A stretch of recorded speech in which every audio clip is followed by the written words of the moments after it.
எல்லாருக்கும் video audio கேக்குதா? கிளியரா இருக்கா? Yes ma'am. Online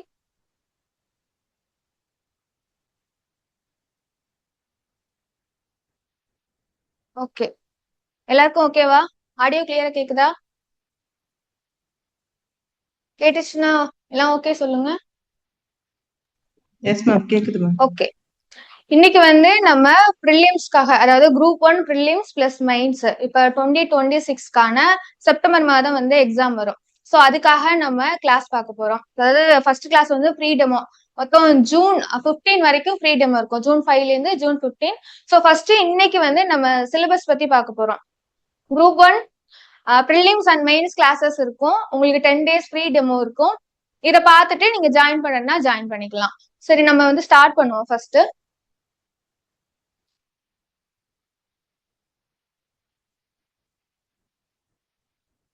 first first ப்ரிலிம்ஸ்க்கான சிலபஸ் குரூப் 1ல இதுல வந்து பார்த்தோம்னா ஃபர்ஸ்ட் வந்து ஜென்ரல் சயின்ஸ், அதுக்கு அடுத்ததா ஜியாகிரபி, அடுத்ததா history, polity, economy and unit 8 and 9. அது வந்து யூனிட் 8 and 9 மிக்ஸ் பண்ணி நமக்கு என்ன கொடுத்துருப்பாங்கன்னா தமிழ்நாடு ஹிஸ்டரின்னு நமக்கு கொடுத்துருப்பாங்க.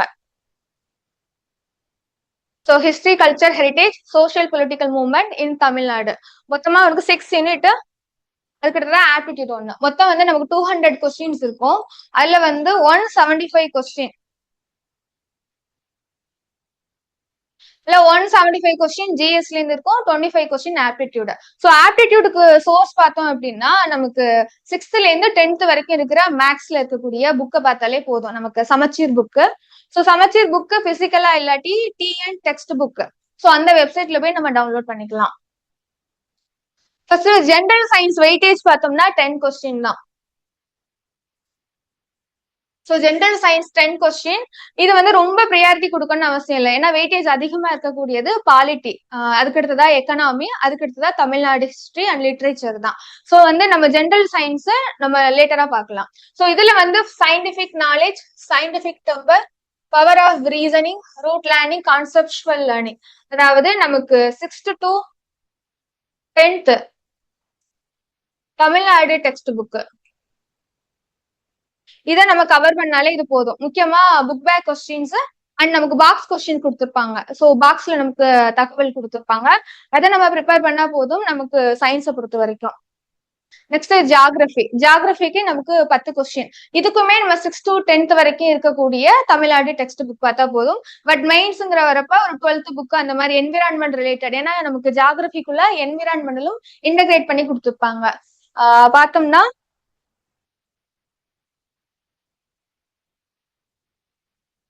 ஸோ என்விரான்மெண்ட், பொல்யூஷன், அதுக்கடுத்தா reason, preventive measures, climate change, green energy, geographical landmark.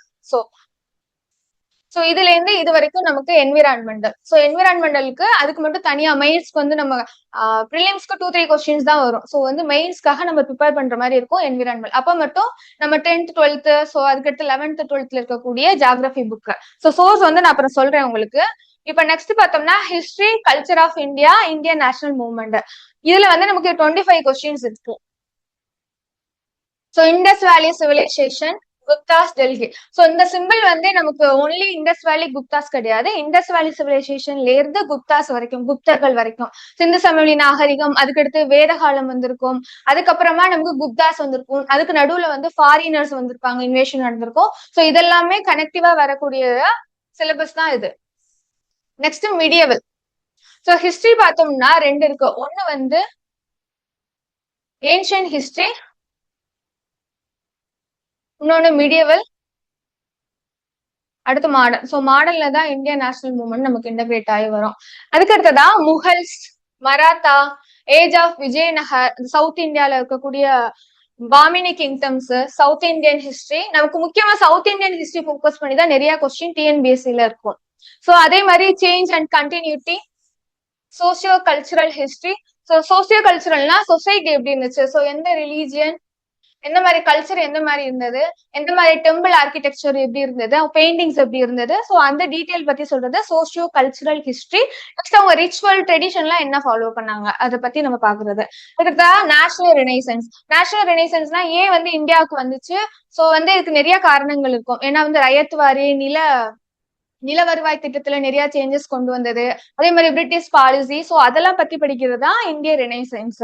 So இதுல early uprising against British rule ஏன் வந்து பண்ணிருப்பாங்க, பிரிட்டிஷ் ரூல் எகென்ஸ்டா ஏன் வந்து இவங்க ரிவோல்ட் ஆகணும் அப்படின்னா, முக்கியமா ட்ரைபல்ஸ், அக்ரிகல்ச்சர் அக்ரிகல்ச்சர் பண்ற ஃபார்மர்ஸ், அதுக்கடுத்ததா இந்தியன் நேஷனல் மூவ்மெண்ட்ல இருக்கக்கூடிய லீடர்ஸ் எல்லாமே பிரிட்டிஷ்க்கு எகென்ஸ்டா வந்து ஃபைட் பண்ணிருப்பாங்க. சோ அதெல்லாம் ஏன் பண்ணாங்க, அதனால என்ன வந்து கான்சிக்வன்ஸ் இம்பாக்ட் என்ன நடந்துச்சு, சோ பிரிட்டிஷ் வந்து எப்படி ரியாக்ட் பண்ணாங்க, சோ இத பத்தி நம்ம படிக்கிறது. முக்கியமா பார்த்தோம்னா முண்டா கிளர்ச்சி, சந்தால்ஸ், அதே மாதிரி ட்ரைபல்ஸ் பார்த்தோம்னா இண்டிகோ ரிவோல்ட், சோ இத பத்தி எல்லாம் நம்ம படிக்கிறது தான் இதுல வருது. நெக்ஸ்ட் வந்து Indian National Congress, so Allan Octavian Hume வந்து ஸ்டார்ட் பண்ணிருப்பாரு. அதுக்கப்புறமா இந்தியன் நேஷனல் காங்கிரஸ்ல யாரெல்லாம் லீடரா வந்தாங்க, லீடர்லாம் எப்படி வந்து தலைமை பொறுப்பை ஏத்தி எந்தெந்த இடத்துல எந்தெந்த வருஷம் வந்து அவங்க தலைமை பொறுப்பை ஏற்று நடத்துனாங்க, சோ என்னென்ன இஷ்யூ எல்லாம் ஐஎன்சிக்குள்ள இருந்தது, இந்தியன் நேஷனல் மூவ்மெண்ட்ல என்னென்ன சேஞ்சஸ் வந்தது, காந்தி வந்ததுக்கு அப்புறமா எப்படி வந்து சேஞ்சஸ் வந்தது. முக்கியமா காந்தி வந்து நமக்கு இம்பார்ட்டன்ட் ஃபேக்டர் இங்க. அதுக்கு அடுத்ததான் எமர்ஜென்ஸ் ஆஃப் லீடர்ஸ். உங்க லீடர்ஸ்னு பொதுவா கொடுக்காம லீடர்ஸ் ஸ்பெசிபிக்கா ஒவ்வொருட நேம் வந்து கொடுத்திருக்காங்க. ஃபர்ஸ்ட் வந்து B.R. Ambedkar, next Bhagat Singh, Bharathiyar, so தமிழ்நாட்டுல உள்ள leaders வி.ஓ. Chidambaram, Jawaharlal Nehru, Kamarajar, Mahatma Gandhi, Maulana Abul Kalam Azad, so education சம்பந்தப்பட்டது. தந்தை பெரியார், செல்ஃப் ரெஸ்பெக்ட் மூவ்மெண்ட், சுயமரியாதை இயக்கம், ராஜாஜி, சுபாஷ் Chandra Bose, Rabindranath Tagore and others. So இதோட முடிக்கல, நமக்கு அதர்ஸ் லீடர்ஸ் கொஞ்சம் எக்ஸ்டெண்ட் பண்ணிருக்காங்க. அதுக்கப்புறமா different modes of education. Education பார்த்தோம் அப்படின்னா டிஃப்ரெண்ட் மோட் பண்ணிருக்காங்க. ஒன்னு வயலன்ஸ், இன்னொன்னு நான் வயலன்ஸ். அதே மாதிரி இந்தியால இருக்கக்கூடிய ஜியாகிரபிக்கல் ஏரியா, ஸோ சவுத் இந்தியால ஒரு மாதிரி எஜுகேஷன் இருக்கும், நார்தன் பார்ட் ஆஃப் இந்தியால ஒரு மாதிரி இருக்கும், சென்ட்ரல் பார்ட் ஆஃப் இந்தியால எஜுகேஷன் அதாவது பிரிட்டிஷ் எகெயின்ஸ்டா வந்து ரிவால்வ் பண்றது டிஃப்ரெண்டா இருக்கும். ஸோ அதை பத்தி நம்ம பாக்குறது. Next growth of satyagraha. நம்ம சத்தியாகிரகா growth ஆகுறது பார்த்தோம்னா growth ஆஃப் சத்தியாகிரகா அதாவது காந்தி வந்ததுக்கு அப்புறமா தான் கேதா சத்தியாகிரகா, அதே மாதிரி அகமதாபாத் சத்தியாகிரகா, அதுக்கு அடுத்ததா வந்து எப்படி வந்து அஹிம்சை வழியில வந்து பிரிட்டிஷ்ல போய் அந்த 3Pன்னு சொல்லுவோம், அதாவது ட்ரிபிள் பின்னு சொல்லுவோம், பிரேயர், பெட்டிஷன், ப்ரொடெஸ்ட். சோ வந்து அமைதியான வழியில பிரிட்டிஷ் கவுண்ட ஒரு வேண்டுகோள் வச்சு ரிக்வஸ்ட் வச்சு அதை எப்படி இந்தியால நிறைவேற்றினாங்க. சோ அதை பத்தி நம்ம பாக்குறதா இந்த growth ஆஃப் சத்தியாகிரகாலையும் வரும். Next militant movement. மிலிட்டன்ட் மூவ்மெண்ட்னா இது 2 பேஸா நடந்திருக்கும் ஒவ்வொரு டைம் பீரியட்ல. மெயினா சென்டர் பார்த்தோம்னா பெங்கால், இன்னொரு வந்து பஞ்சாப். 2 தான் வந்து மெயின் சென்டராவே இருந்திருக்கும். அதுக்கு பகத்சிங் பார்ப்போம், அதே மாதிரி ராஜ்குரு, சுக்தேவ் பார்ப்போம். சோ சூர்யா சென் இவங்க எல்லாமே வந்து மிலிட்டன்ட் குரூப்ஸ்ல வரக்கூடியது. அதுக்கு அடுத்ததான் கம்யூனலிசம். சோ ரிலீஜியன் எப்படி வந்து இந்தியன் நேஷனல் மூவ்மெண்ட்ல ரோல் பிளே பண்ணுச்சு. சோ ஏன்னா அதனால பாகிஸ்தான் இந்தியா பிரிஞ்சது மெயினான காரணம் கம்யூனலிசம். சோ ஒவ்வொரு ரிலீஜியன் ஆஸ்பெக்ட் என்ன இருந்துச்சு, சோ அவங்களோட டிமாண்ட் எல்லாம் என்னவா இருந்துச்சு, சோ ஹிஸ்டரியில அவங்களோட பார்ட்டிசிபேஷன் பத்தி படிக்கிறது. அடுத்து partition. So India and Pakistan partition பாக்குறது, அதனால என்னென்ன ஃபேக்டர். சோ அதுக்கப்புறமா கேபினெட் மிஷன் வந்திருக்கும், மவுண்ட் பேட்டன் பிளான் வந்திருக்கும் ஜூன் 3ல. சோ இந்த மாதிரி பார்ட்டிஷன் டைம் பீரியட் என்னென்ன ஃபேக்டர் அதுக்கு காரணமா இருந்துச்சு, அதனால என்ன இம்பாக்ட் எல்லாம் ஆனிச்சு அப்படிங்கறத பத்தி பாக்குறது பார்ட்டிஷன். நெக்ஸ்ட் வந்து characteristic of Indian culture. So Indian culture வந்து diversified culture. So different religion, different race, different languages எல்லாமே ஃபாலோ பண்ணக்கூடியது நம்ம இந்தியாவில். ஸோ இந்தியாவில கல்ச்சர் பத்தி நம்ம பாக்குறது. ஸோ கல்ச்சர் எப்படி இந்தியாவில் இம்பாக்ட் பண்ணுச்சு, ஸோ அது குளோபல் லெவல்ல என்னென்ன சேஞ்சஸ் எல்லாம் கொண்டு வந்துச்சு, ஸோ இதை பத்தி பாக்குறது தான் நமக்கு Indian culture. So unity in diversity. Unity in diversity, not only religion, culture, language, also food culture, dress culture, tribes இருப்பாங்க, ட்ரைபல்குள்ள டிஃப்ரெண்ட் கல்ச்சர் ஃபாலோ பண்ணிருப்பாங்க. அதே மாதிரி வில்லேஜ்குள்ள டிஃப்ரெண்ட் கல்ச்சர் ஃபாலோ பண்ணிருப்பாங்க. இதை நமக்கு டெப்தா கேட்க மாட்டாங்க, பட் வந்து நியூஸ்ல இருந்துச்சுன்னா நம்ம அந்த கல்ச்சர் பத்தி மெயினா ட்ரைபல் பத்தி நம்ம கேட்பாங்க. சோ இங்க கான்ஸ்டிடியூஷன் இங்க வந்து ஹிஸ்டரியில பார்த்தோம்னா ஹிஸ்டரியில கல்ச்சர் எப்படி ரோல் பிளே பண்ணுச்சு. ஏன்னா வந்து கல்ச்சருங்கிறது சென்டர் பாயிண்ட் எல்லா நேஷனல் மூவ்மெண்ட்டுக்குமே. சோ எங்க கல்ச்சரை பாதுகாக்கணும்னு சொல்லிதான் எல்லாரும் என்ன பண்ணுவாங்கன்னா ஃபைட் பண்ண ஆரம்பிப்பாங்க ஒவ்வொரு ஏரியாவில. சோ அதை பத்தி நம்ம பார்ப்போம். சோ ரேஸ், அதோட sub topic language, custom, India as a secular state. இது வந்து நமக்கு கான்ஸ்டிடியூஷன் பிரியாம்பிள்லே கொடுத்துருப்பாங்க. India as a secular state, எந்த ஒரு ரிலீஜனையும் எந்த ஒரு மதத்தையும் பின்பற்றாமல் மத சாராம இருக்கக்கூடிய ஒரு அமைப்பை எப்படி உருவாக்குனாங்க அதை நமக்கு பாக்குறோம். ஏன்னா ஒன்ஸ் அப்பான் ஏ டைம் பார்த்தோம்னா ஏன்ஷியன்ட் இந்தியாவில இந்தியன் ஹிஸ்டரியே இந்துத்துவமா பிரிச்சிருப்பாங்க. ஸோ இந்துக்கள் வாழ்ந்த ஹிஸ்டரியா இருக்கும். அதுக்கப்புறமா மீடியவல் டைம் சுல்தானியர்கள், முகல்ஸ் வரப்ப அது இஸ்லாமியர் காலமா பிரிச்சிருப்பாங்க. அதுக்கப்புறமா மாடர்ன் ஹிஸ்டரிங்கிறது பிரிட்டிஷ் வந்ததுக்கு அப்புறமா அது கிறிஸ்டியானிட்டியா பிரிச்சிருப்பாங்க. சோ இந்தியன் ஹிஸ்டரிய ஒரு சில பேர் nationalist historians different type of historian இருப்பாங்க. சோ இந்தியன் ஹிஸ்டரிய இந்த மாதிரியே பிரிச்சிருப்பாங்க, Hindu and Muslim and Christian.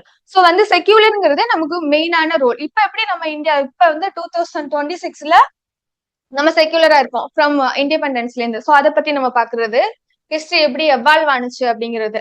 அதுக்கு அடுத்ததா சோசியல் ஹார்மோனி. சோசியல் ஹார்மோனிக்காக இந்தியன் மெயினா பார்த்தோம்னா சோசியல் ஹார்மோனில இந்தியாவில பாலிசி எப்படி வந்து சேஞ்ச் ஆனிச்சு. இப்ப கான்ஸ்டிடியூஷன் எக்ஸாம்பிள் எடுத்துட்டோம்னா செக்யூலர் கான்ஸ்டிடியூஷன். சோ எல்லாருக்குமே இன்க்ளூடிங் மைனாரிட்டி கூட அவங்கள சேஃப்கார்ட் பண்றதுக்கான provision fundamental rights. So fundamental rights நமக்கு எப்படி எவால்வ் ஆயிருக்கும் அப்படின்னா நமக்கு யூஎஸ்ஏ கான்ஸ்டிடியூஷன்ல இருந்து. சோ ஹிஸ்டரி நமக்குள்ள எப்படி வந்துச்சு, இந்தியாவில எப்படி இது வந்து எல்லாருக்கும் சமமா கொடுத்தாங்க அப்படிங்கிற எவால்வேஷன் பத்தி நம்ம பாக்குறது. மெயினா இந்தியன் நேஷனல் காங்கிரஸ் சில மெயினான ரோல் எல்லாம் பிளே பண்ணிருப்பாங்க. அடுத்ததா prominent personality in various Spears. So மேலே பார்த்தோம் நிறைய பர்சனாலிட்டி லீடர்ஸ் கொடுத்திருக்காங்க. அதுக்கப்புறமா இந்தியாவுக்குள்ள என்னென்ன லீடர்ஸ் வந்தாங்க அப்படிங்கிறது. So arts, science, literature, philosophy. So இந்த டாபிக்ல எல்லாம் யார் யாரு ஃபேமஸான பர்சனாலிட்டியா இருந்தாங்க, அவங்க வந்து எந்தெந்த ரோல் பிளே பண்ணாங்க அப்படிங்கிறத நம்ம பாக்குறோம். So science, literature, so Rabindranath Tagore award வாங்கினது, பங்கிம் சந்திர சாட்டர்ஜி. பிலாசபி பார்த்தோம்னா சங்கராச்சாரியா, ராமானுஜர். இந்த மாதிரி மாடர்ன் இந்தியாவில என்ன பண்ணாங்க அதை பத்தி நம்ம தெரிஞ்சுக்கிறது. National symbols. சோ பிளாக் நமக்கு விவேக் கூட இருக்கு நேஷனல் பிளாக் பத்தி. சோ வந்து மெயின்ஸ்ல கேட்டிருப்பாங்க நேஷனல் பிளாக் வந்து எப்படி என்னென்ன மெத்தட்லாம் வந்து ஃபாலோ பண்ணணும் ஒரு பிளாக் ஏத்தனா. சோ அதை பத்தி நமக்கு பிளாக் ஆக்ட்ல என்ன கொடுத்திருக்காங்க அப்படின்னு மெயின்ஸ். சோ நமக்கு இங்க இருக்க ஒவ்வொரு கீவேர்டுமே நமக்கு முக்கியம். ஏன்னா இதுதான் நமக்கு கைடன்ஸ். சோ இந்த வழியில இந்த வழியில போகாதேன்னு டைரக்ஷன் கொடுக்கறதுல ஃபர்ஸ்ட் ஒன்னு சிலபஸ், ரெண்டாவது பிவைக்கு. இது ரெண்டையும் வச்சுதான் நம்ம டைரக்ஷனே சூஸ் பண்ணி போக முடியும். இதை விட்டுட்டு விலகி போனோம் அப்படின்னா நம்ம எங்கேயும் மிஸ் ஆகிறோம்னு அர்த்தம். சோ வந்து ஃபர்ஸ்ட் ஒவ்வொரு கீவேர்டுக்கும் நம்மகிட்ட கண்டென்ட் இருக்கணும். ஒவ்வொரு கீவேர்டுக்கான டாபிக் வைஸ் தான் நம்ம ஸ்கூல் புக்கையுமே படிக்கணும். சும்மா ஒரு புக் எடுத்து வச்சுட்டு ஃபர்ஸ்ட்ல இருந்து லாஸ்ட் பேஜ் படிக்க கூடாது, அது ராங் மெத்தடு. நமக்கு ஒரு சிலபஸ் டாபிக் வச்சுதான் இது இதுல வருது, இதுக்கான கொஸ்டின் ஆல்ரெடி கேட்டிருக்காங்க. சோ இந்த மாதிரி தான் நம்ம வந்து ஸ்டடீஸை எடுத்துட்டு போனோம். Next eminent personalities, places in news, sports, books and authors. So books and ஆதர்ஸ்னா தனியா ஸ்பெக்ட்ரம் புக் இருக்கும் நமக்கு மாடர்ன் இந்தியாவுக்கு. So back side books and authors கொடுத்துருப்பாங்க. ஸோ அதை நம்ம யூஸ் பண்ணிக்கலாம். Journals, books and authors. Next current affairs. எல்லா டாபிக்குமே நம்ம கரண்ட் அஃபேர்ஸ். இப்ப கீழடி ஆய்வு நடத்துனாங்க அப்படின்னா நமக்கு ஏன்ஷியன்ல அது கொஸ்டின்ல வரும். ஏன்னா அது கரண்ட் அஃபேர்ஸும் கூட சிலபஸ்ல இருக்க கூட ஏன்ஷியன் லெவல் கூட டாபிக்கும் கூட அண்ட் தமிழ் கல்ச்சரும். ஸோ இந்த மாதிரி கரண்ட் அஃபேர்ஸ்ல இப்ப என்ன நியூஸ் நடக்குது, அது எப்படி நம்ம சிலபஸ்ல கனெக்ட் ஆகுது, பிவைக்குல எந்த மாதிரி இதுக்கு முன்னாடி கேட்டிருக்காங்க. சோ இதை வச்சு நம்ம கரண்ட் அஃபேர்ஸ் தான் கவர் பண்ணணும். சோ எவ்ரிடே நியூஸ் பேப்பர் பார்க்கணும். நியூஸ் பேப்பர் என்ன படிக்கணும் அப்படின்னா தினமணி, இங்கிலீஷ்ல ஃபாலோ பண்ணணும்னா தி ஹிந்து. சோ இந்த 2 நியூஸ் பேப்பர் ஃபாலோ பண்ணிக்கலாம். அதுக்கு அடுத்ததா இந்தியன் பாலிட்டி. சோ நமக்கு வெயிட்டேஜ் பார்த்தோம்னா history, culture of India, Indian national மூவ்மெண்ட்டுக்கு 25 question. இதுவே நமக்கு இந்தியன் பாலிட்டி எடுத்துட்டோம்னா 40 கொஸ்டின். சோ அதிகமான வெயிட்டேஜ் 40 கொஸ்டின் இந்தியன் பாலிட்டி. இன்னொரு 40 கொஸ்டின் நமக்கு எதுல வரும்னா Tamil Nadu history and culture and லிட்ரேச்சர்ல வரும். அதே மாதிரி எக்கனாமிக்கு நமக்கு ஹையரா இருக்கும், மோர் தென் 40 நமக்கு வெயிட்டேஜ் இருக்கும். இப்ப இந்தியன் பாலிட்டிக்கு சோர்ஸ் பார்த்தோம்னா லக்ஷ்மிகாந்த். நெக்ஸ்ட் வந்து school book. Once school book மட்டும் பாலிட்டியை மட்டும் முடிச்சிட்டோம்னா அந்த இந்திய அரசியலமைப்பு பத்திய ப்ரொவிஷனை நெக்ஸ்ட் லக்ஷ்மிகாந்த் மட்டும் படிச்சு அதை மட்டும் ரிவைஸ் பண்ணா போதும். அண்ட் கிளாஸ் நோட்ஸ், பிவைக்கும் சிலபஸ். ஸோ இதுதான் வந்து நமக்கு கைட் பண்ணக்கூடியதா இருக்கும். Indian polity 40 question. Constitution of India, இந்திய அரசியல் அமைப்புல இருக்கக்கூடிய ப்ரொவிஷன். First preamble, முகவுரை. நம்ம முகவுரைங்கிறது அமெரிக்கன் கான்ஸ்டிடியூஷன்ல இன்ஸ்பயர் ஆகி, ஏன்னா உலகத்திலே ஃபர்ஸ்ட் பிரியாம்பிள்ங்கிறது யூஎஸ்ஏல இருந்து இன்ஸ்பயர் ஆகி தான் நம்ம இந்தியாவில கான்ஸ்டிடியூஷன் எடுத்துப்போம். So objective resolution. ஸோ இதுக்கு முன்னாடி ஐஎன்எம் பார்த்தோம் இல்லையா, ஸோ அதுல வரும் நமக்கு அப்ஜெக்டிவ் ரிசல்யூஷன். அதோட கனெக்டிவ் தான் நமக்கு பிரியாம்பிள் கான்ஸ்டிடியூஷன் கிரியேட் ஆனது. So history, modern history plus polity ரெண்டுமே கனெக்டடா இருக்கும் ஒரு குறிப்பிட்ட டைம் பீரியட், அதாவது கான்ஸ்டிடியூஷன் கிரியேட் பண்ண டைம். ஸோ அதுலதான் நமக்கு பிரியாம்பிள் அண்ட் பிரியாம்பிள் அமெண்ட்மெண்ட் கொண்டு வந்திருப்பாங்க. So we the people of India அப்படின்னு ஸ்டார்ட் ஆகுறது. ஸோ இது ஃபுல்லாவே நமக்கு பிரியாம்பிள் ப்ரொவிஷன் பாத்துக்கணும். நெக்ஸ்ட் சாலியன் ஃபீச்சர்னா நமக்கு லட்சுமிகாந்த் புக்லயே கொடுத்திருப்பாங்க சாலியன் ஃபீச்சர், அதாவது lengthiest constitution, written constitution, neither rigid nor flexible, அதாவது நெகிழும் நெகிழா தன்மை கொண்டது, சென்டர் ஸ்டேட் ரிலேஷன், அதாவது மத்திய மாநில உறவுகள் எப்படி இருக்கணும், அதே மாதிரி இந்தியன் கான்ஸ்டிடியூஷன்ல எப்படி அமெண்ட்மெண்ட் பண்ணணும், எதை பண்ணக்கூடாது, ஸோ அந்த மாதிரி நிறைய ப்ரொவிஷன். அதே மாதிரி ஜுடிஷியரி, நீதித்துறைக்கு என்னென்ன பவர் இருக்கு, இதெல்லாமே முக்கியமான ப்ரொவிஷன் நமக்கு கொடுத்திருக்கக்கூடிய ஃபீச்சரை தனியா அதை அப்படியே ஃபில்டர் பண்ணி எடுத்தோம்னா ஃபீச்சர்ஸ். ஸோ அதான் சாலியன் ஃபீச்சரா நம்ம பாக்குறது. இதுல யூனியன் அண்ட் ஸ்டேட். யூனியன்னா மத்திய அரசு அல்லது ஒன்றிய அரசுன்னு சொல்லுவோம். ஸ்டேட்னா நமக்கு மாநில அரசுகள், யூனியன் டெரிட்டரி. சோ நமக்கு யூனியன் அண்ட் டெரிட்டரி அப்படிங்கிற பத்திய கொடுக்கறது பார்த்தோம்னா ஸ்கெட்யூல்டு 1 ஃபர்ஸ்ட் ஸ்கெட்யூல்ல நமக்கு கொடுத்துருவாங்க இந்தியன் கான்ஸ்டிடியூஷன்ல. இதுக்கான ஆர்டிகல் பார்த்தோம்னா ஆர்டிகல் 1 to 4, 1 to 5 வரைக்குமே நமக்கு என்ன வரும்னா யூனியன் அண்ட் டெரிட்டரி. ஸோ எப்படி கிரியேட் ஆனிச்சு, நமக்கு இப்ப வந்து 28 ஸ்டேட், 8 யூனியன் டெரிட்டரி இருக்கு. ஸோ கிரியேட் ஆகும் போது இருந்தது வந்து 14 ஸ்டேட் தான் இருந்திருக்கும். சோ அது வந்து எப்படி ஃபர்ஸ்ட் வந்து பார்ட் ஏ பிசின்னு இருந்திருக்கும். அதுக்கப்புறமா லேட்டரா அபாலிஷ் பண்ணிட்டு நமக்கு மாநிலங்கள், யூனியன் பிரதேசங்கள் கிரியேட் பண்ணிருப்பாங்க. அதே மாதிரி யூனியன் பிரதேசங்கள் அப்படியே ஒரே டைம்ல யூனியன் பிரதேசங்கள் அப்படியே கிரியேட் பண்ணிருக்க மாட்டாங்க. ஒவ்வொரு டைம் பீரியட்ல ஒவ்வொரு அமெண்ட்மெண்ட் பண்ணி ஒவ்வொரு ட்ரீட்டி போட்டு தான் நமக்கு யூனியன் டெரிட்டரியா அமைச்சிருப்பாங்க. அதே மாதிரி ஜம்மு அண்ட் காஷ்மீர் ஆர்டிகல் 370 வந்து எடுத்தது. ஸோ சிறப்பு தன்மை கொடுத்ததா எடுத்திருப்பாங்க இந்தியன் கவர்மெண்ட். ஸோ அதை பத்தி எல்லாம் படிக்கிறதா யூனியன் அண்ட் டெரிட்டரி. முக்கியமா புதுச்சேரி, சிக்கிம் இதெல்லாம் இப்ப நியூஸ்ல இருக்கக்கூடிய யூனியன் டெரிட்டரி. கரண்ட் அஃபேர்ஸ்ல அது ஸ்பெசிபிக் யூனியன் டெரிட்டரி நம்ம நல்லா தெரிஞ்சு வச்சுக்கணும். Next citizenship. ஸோ சிட்டிசன்ஷிப் பார்த்தோம்னா ஆர்டிகல் 5 to 11 என்ன கொடுத்திருக்காங்க, இந்திய அரசியல் அமைப்புல இந்திய குடியுரிமைக்கு என்ன கொடுத்திருக்காங்க, நேச்சுரலாவே சிட்டிசன்ஷிப் இருக்குமா, இல்ல பை பர்த் தான் வருமா, இல்ல பிரசிடென்ட் ஆகணும்னா சிட்டிசன்ஷிப் கண்டிப்பா வந்து நேச்சுரலா இருக்கணுமா, இல்ல பை பர்த் இருக்கணுமா. அதே மாதிரி citizenship act, citizenship amendment act இப்ப ரீசெண்டா பண்ணிருப்பாங்க. சோ அதுல என்ன ப்ரொவிஷன் கொடுத்தாங்க சிட்டிசன்ஷிப் அமெண்ட்மெண்ட் ஆக்ட்ல. சோ அந்த ப்ரொவிஷன் பத்தி கரண்ட் அஃபேர்ஸ் ரிலேட்டட் திங்ஸ் எல்லாம் நம்ம பார்க்கக்கூடியதா சிட்டிசன்ஷிப். அதுக்கு அடுத்ததா ஃபண்டமெண்டல் ரைட்ஸ். சோ ஃபண்டமெண்டல் ரைட்ஸ்னா ஆர்டிகல் 12 to 36 வரைக்கும் வரும் நமக்கு, 35. ஸோ 12, 13 நமக்கு என்ன ரைட்ஸ், என்ன லா கொடுத்துருப்பாங்க.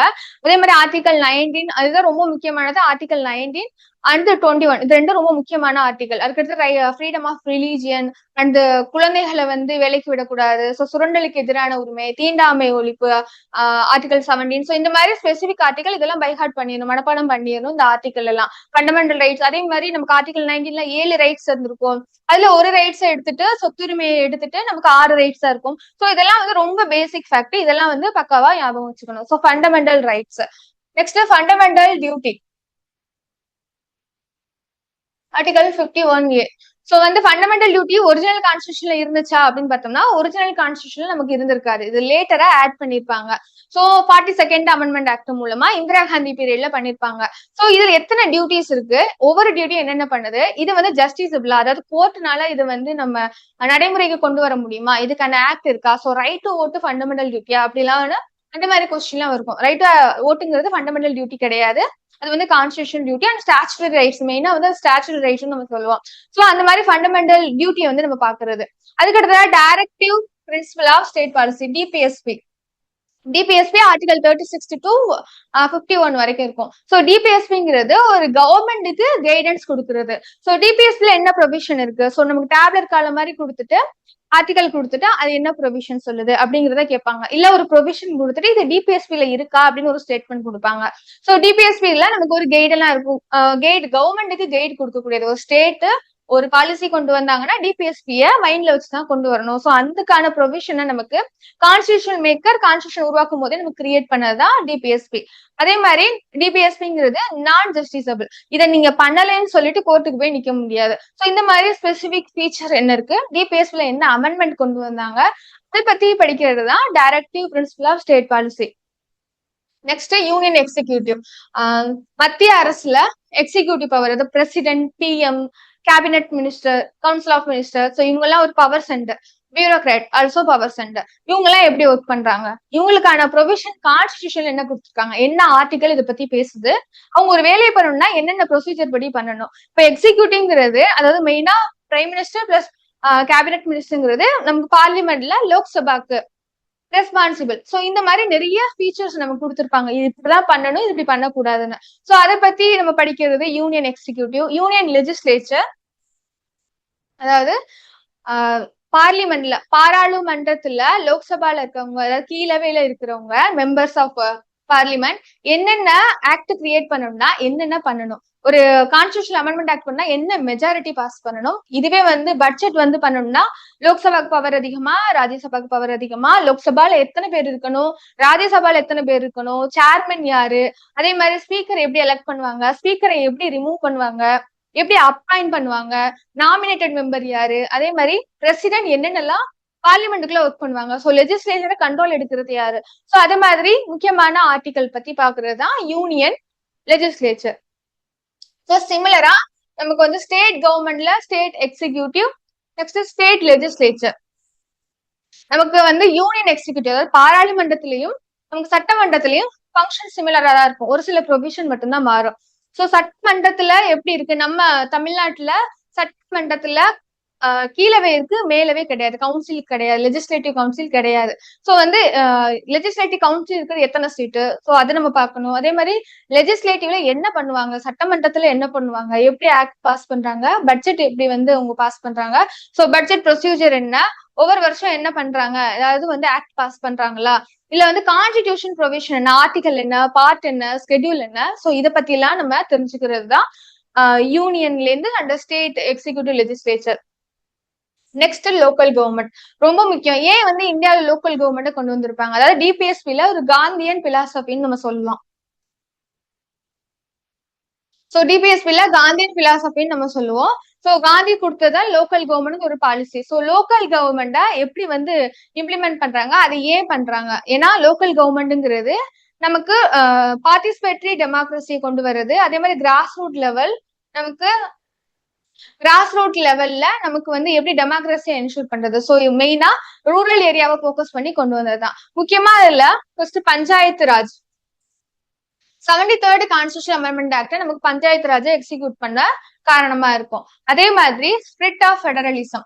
சோ ஃபெடரலிசம் எப்படி ஒன்றியம், இந்தியாவில எப்படி ஒன்றியம் செயல்படுது, மத்திய அரசுக்கும் மாநில அரசுக்கும் எப்படி ஃபங்க்ஷன் போயிட்டு இருக்கு, மத்திய மாநில அரசுகள்ல எந்த மாதிரி விஷயங்கள்லாம் நடந்துட்டு இருக்கு, அதே மாதிரி இப்ப பிரச்சனைகள் என்ன நடந்துட்டு இருக்கு. இப்ப பார்த்தோம்னா இன்டர் ஸ்டேட்டுக்குள்ள வாட்டர் எப்படி ஷேர் பண்றாங்க, சோ ரிவர் டிஸ்பியூட் எப்படி போகுது, கவுன்சில், ஜோனல் கவுன்சில் எப்படி இருக்கு, சோ இந்த மாதிரி இந்த ஸ்டேட் கவுன்சில் என்ன பண்றாங்க, சோ அவங்களுக்கான ஆர்டிகல் என்ன, கான்ஸ்டிடியூஷன் ப்ரொவிஷன் என்ன, ஸ்டாச்சுட்டரி ப்ரொவிஷன் என்ன, ஒரு சட்டம் இயற்றி எப்படி அதை கொண்டு போறாங்கிறத பத்தி பாக்குறதா நமக்கு spirit of federalism and centre state relationship. அதுக்கு அடுத்ததான் எலெக்ஷன். எலெக்ஷன்ங்கிறது நமக்கு constitutional body, election commission of India. So election எப்படி நடத்துறாங்க, 5 வருஷத்துக்கு ஒரு தடவை நடத்துறாங்க. அடுத்து ஸ்டேட் எலெக்ஷன் கமிஷன் என்ன பண்றாங்க, பஞ்சாயத்து ராஜ் எலெக்ஷன் நடத்துவாங்க. சோ அவங்களுக்கான கான்ஸ்டிடியூஷன்ல கொடுத்த ப்ரொவிஷன் என்ன, எலெக்ஷன் கமிஷன் ஆஃப் இந்தியா அவங்களுக்கு கம்போசிஷன் என்ன, 1+2 இருப்பாங்க. சோ இந்த மாதிரி அவங்க இப்ப ரீசெண்டா இப்ப பார்த்தோம்னா எஸ்ஐஆர், ஸ்பெஷல் இன்டென்சிவ் ரிவிஷன் கொண்டு வந்திருப்பாங்க. சோ ரீசெண்ட் அப்டேட் என்ன பண்ணிருக்காங்க, அவங்களுக்கான ப்ரொவிஷன் என்னங்கிறத பத்தி பாக்குறதா எலெக்ஷன். அதுக்கடுத்ததா ஜுடிஷியரி இன் இந்தியா. ஜுடிஷியரினா நமக்கு supreme court, high court, subordinate court, இதை பத்தி நம்ம தெரிஞ்சுக்கிறது. கான்ஸ்டிடியூஷன் ப்ரொவிஷன் என்ன கொடுத்திருக்காங்க, ரூல் ஆஃப் லாங்கிறது நம்ம ஏவிடைசி கொடுத்த ஒரு கான்செப்ட் தான் ரூல் ஆஃப் லா. சோ லா படி நடக்கணும், லாங்கிறது எல்லாருக்கும் ஈக்குவல், யாருக்கும் எபவும் கிடையாது, பிலோவும் கிடையாது. சோ அந்த கான்செப்ட் பத்தி படிக்கிறது, மெயினா ரைட்ஸ் பத்தி படிப்போம். Next corruption in public life.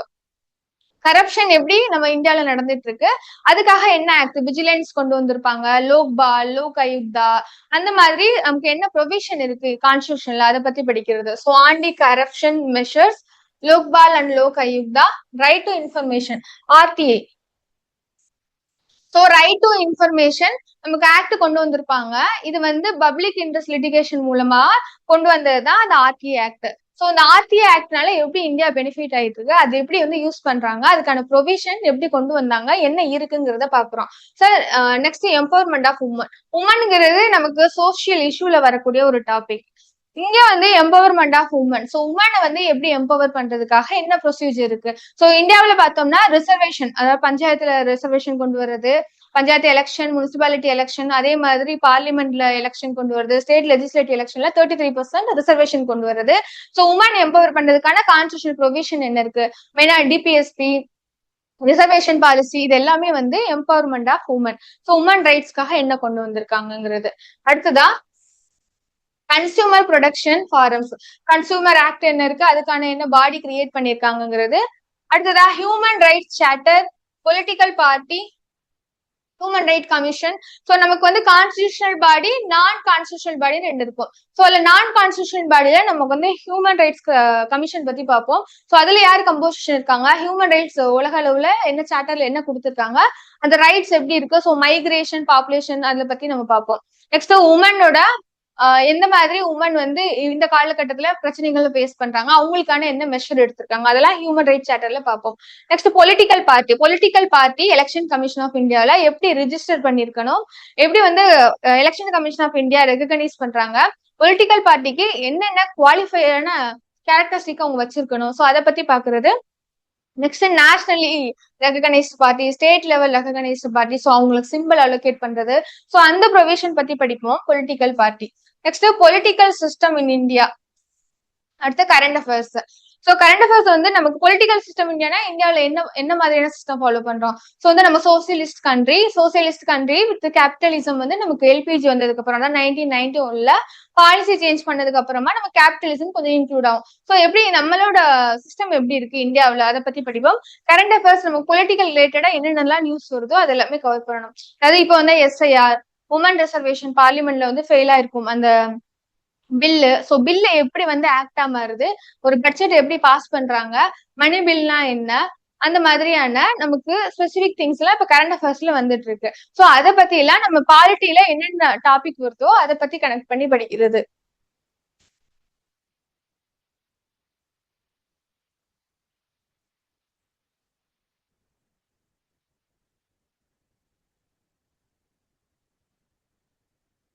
Next Indian economy and development administration in Tamil Nadu. So இதுலதான் நமக்கு 50 கொஸ்டின். ஸோ ஹையர் வெயிட்டேஜே நமக்கு இந்த பார்ட்ல தான். ஸோ நேச்சர் ஆஃப் இந்தியன் எக்கனாமினா என்ன, ஃபர்ஸ்ட் இந்தியன் எக்கனாமி 1950s எப்படி இருந்துச்சு, அப்புறமா 5 இயர் பிளான் கொண்டு வந்து என்ன மாற்றாங்க, அதுக்கப்புறம் நிதி ஆயோக் வந்து எப்படி மாறுனுச்சு, அதுக்கப்புறமா இந்தியாவில் எப்படி பாவர்ட்டியை கண்ட்ரோல் பண்ணாங்க, செல்ஃப் சஃபிஷியன்சி எப்படி அச்சீவ் பண்ணாங்க, அதே மாதிரி இந்தியாவில ஒரு ஸ்பெசிபிக் செக்டார் எப்படி டெவலப் ஆயிட்டு இருக்கு, ஜிடிபினா என்ன, அதே மாதிரி ஜிஎன்பினா என்ன, இன்ஃபிளேஷன் என்ன, ஸோ பணவீக்கம்னா என்ன, அதெல்லாம் பத்தி நம்ம பாக்குறதா இந்தியன் எக்கனாமி. இதுல 5 year plan modes, assessment, planning commission, NITI Aayog, sources of revenue.